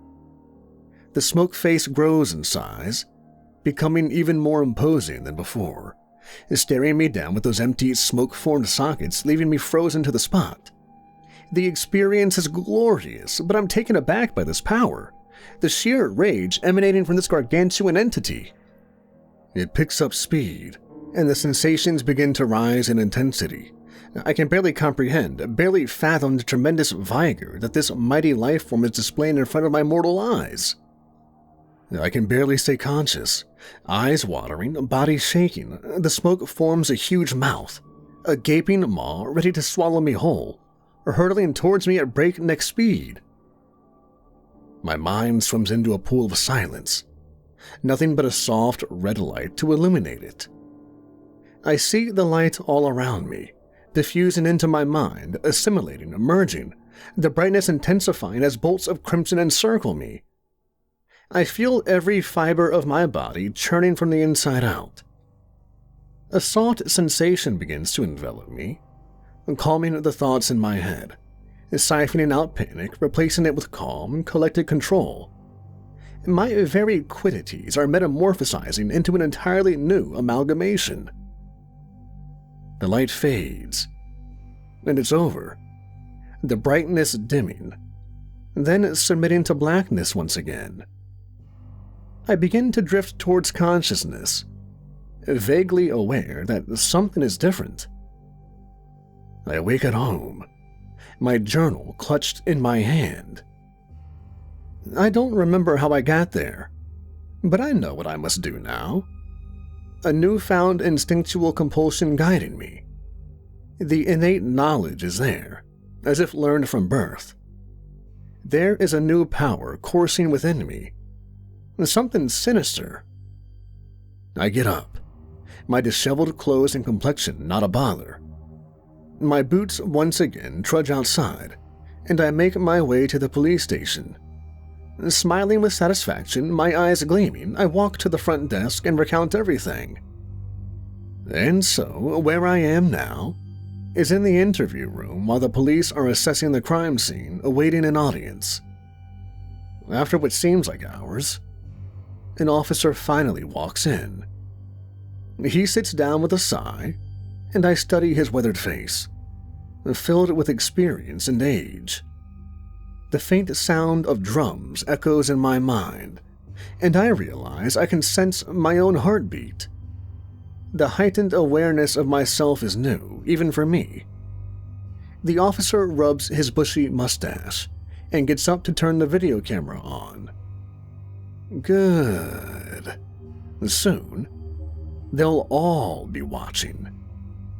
He sits back down and looks at me with what I know all well to be a state of reluctance. I smile very slightly, which elicits a sigh from the middle-aged man across from me.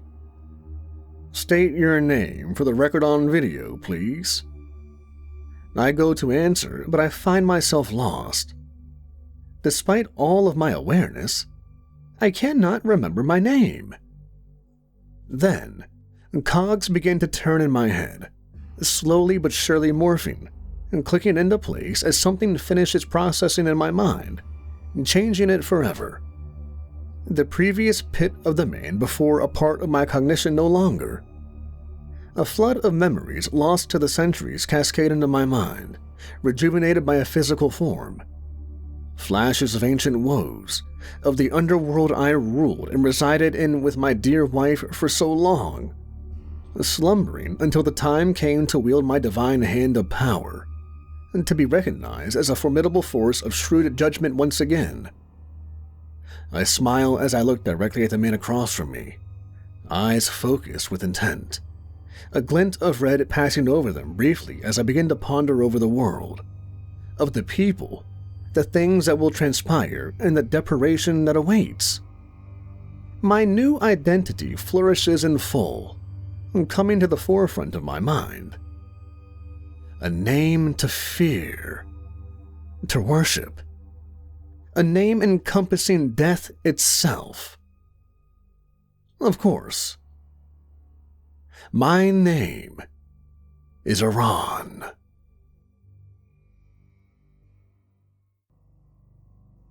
I remember the doors opening, jack-o'-lanterns and animatronics waving me into a world of spooky wonder.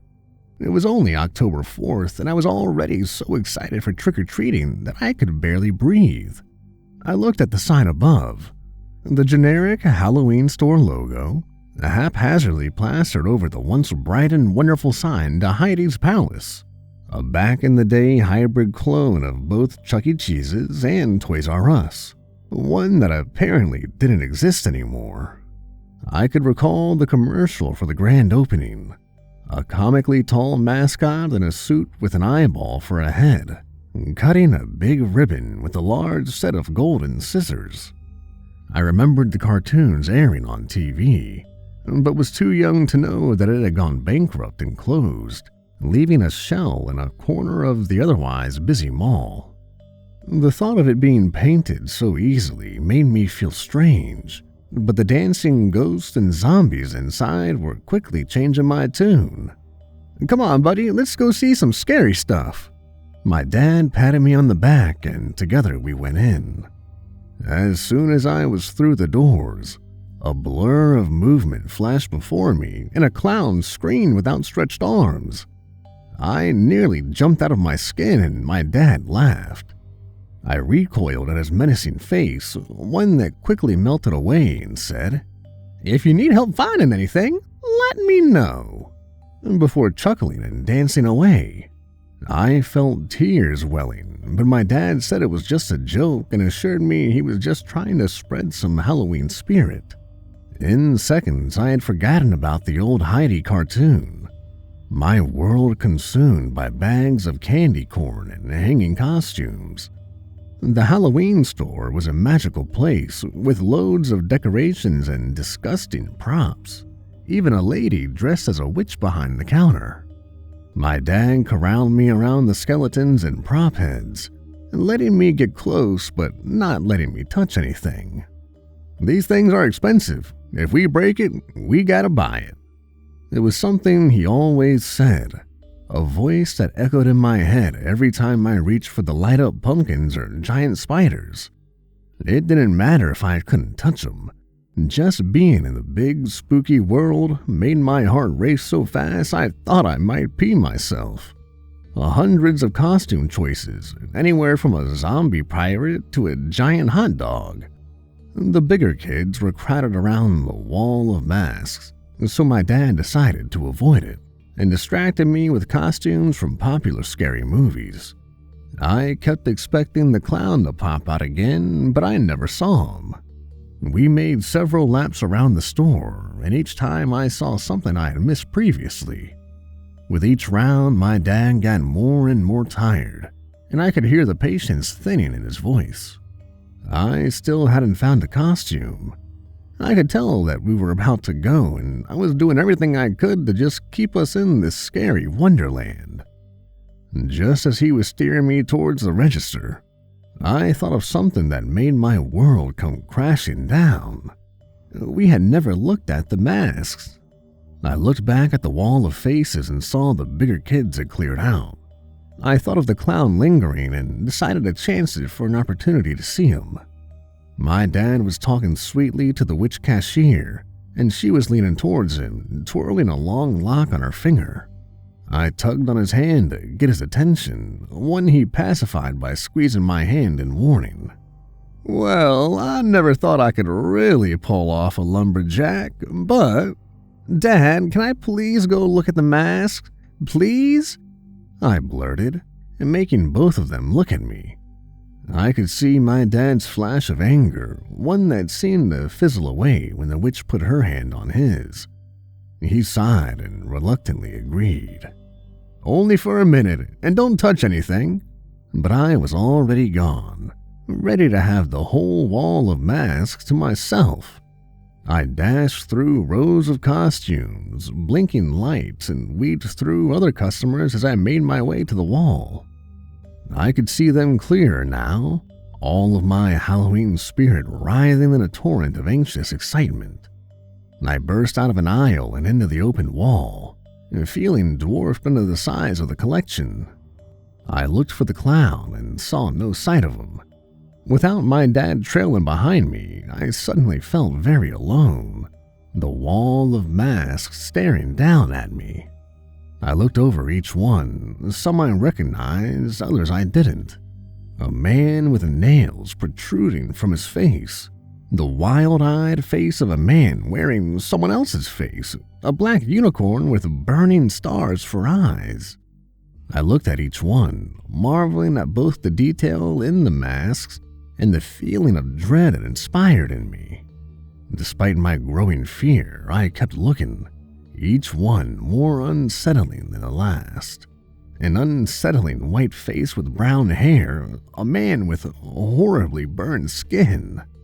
Something between the hangers caught my eye, and I found myself stopping. There was something hiding in the shadow, the faintest glint catching the lights from overhead, like a mask had fallen down behind the others. It was kind of round and looked like it had a dot in the middle. I tried to see it better, but it was just too dark. I had to get closer. I looked for my dad and realized I was too far away from the register to see him. The store suddenly felt very empty, and I felt the hair on the back of my neck stand up. I decided I would just take a peek and run back to him. I turned around and parted the other masks with my hands, trying to get a better look. It was round like a beach ball, a singular dot in the center. I moved my face closer, the familiar shape slowly making sense in my head. After a moment, I realized it wasn't a dot, but a pupil. It reminded me of Heidi's playhouse, but the realistic features made it look more unsettling than friendly, and there wasn't another like it in the whole store.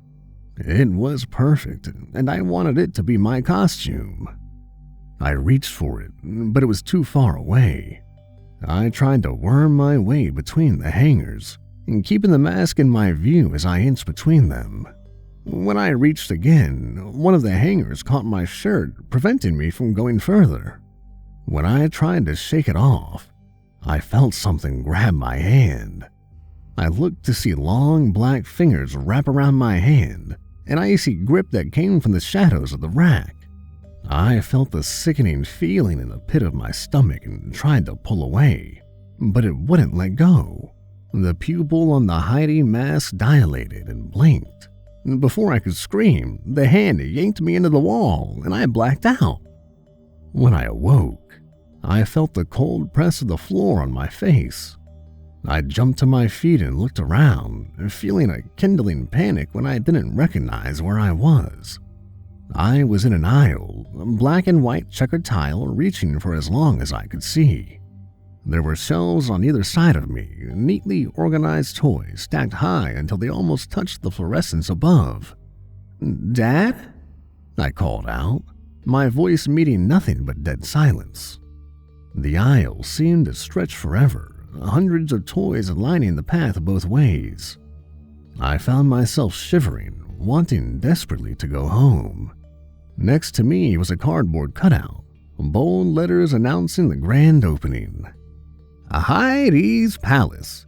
Join Heidi and his sidekick Shep the Sheepdog on the greatest game of hide-and-go-seek ever. The cutout depicted an unusually tall and lanky man dressed in a suit, with a large eyeball serving as his head. Beside him was an adorable-looking sheepdog with sparkling eyes that stood on its hind legs like a person. It looked just like the cartoon I had seen on TV. At the bottom of the sign read its catchy slogan, "No one can hide from Heidi." A scream echoed down the aisle, and I looked to see the clown from the store. He was running towards me, flailing his hands.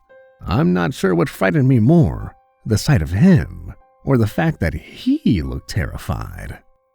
"Kid! Oh my God, kid! We gotta get out of here!" he shouted, grabbing me by the shoulders. He was breathing hard, tears streaking through his clown makeup, and I started to cry. "Kid, tell me, how did you get here? We need to find a way out. He's coming!" he shouted, frantically looking back down the direction he came. There was nothing but darkness, a billowing, shifting void that seemed to churn at the end of the aisle. Who's coming?" I blubbered, lips trembling. I don't know who he is. He's just not fucking right. We gotta go, kid. We gotta." Suddenly, a large hand gripped the clown's shoulder and yanked him away. Pulling so hard, his oversized shoes kicked right off of his feet. The arm that grabbed him stretched from the darkness and held him up in the air, wrapping around his throat until he choked for breath. "No, please." I watched in horror as the arm slammed him down, an impact so hard it rattled the boxes on the shelves. The clown coughed and clutched at his stomach, and the long arm slithered away into the darkness.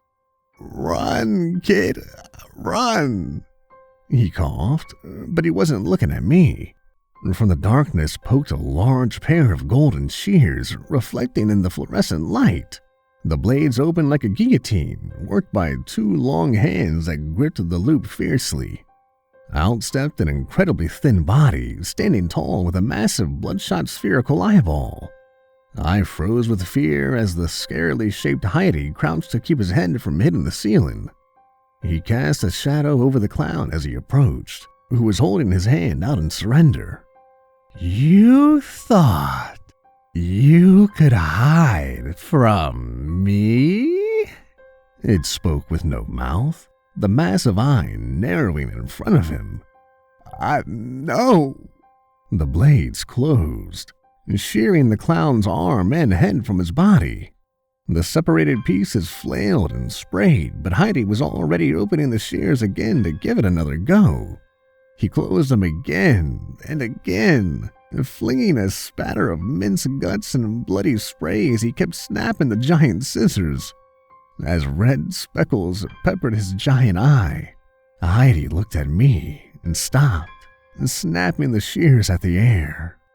I turned and ran, heading in the opposite direction as a piercing shriek emitted from the eyeball. The limbs skittered like a spider, closing the distance in seconds as I screamed.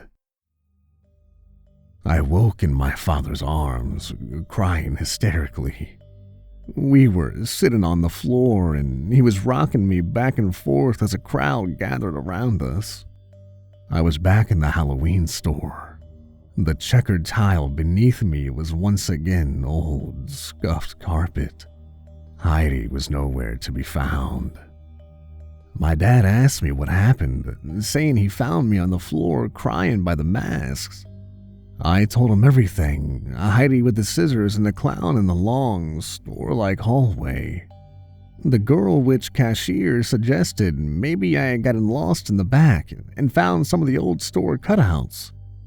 She said Harv, the clown, was supposed to be grabbing more items to restock, and that she would go get him to apologize. She returned moments later confused, saying he was nowhere to be found. Underneath the wall of masks, a red stain was growing in the carpet.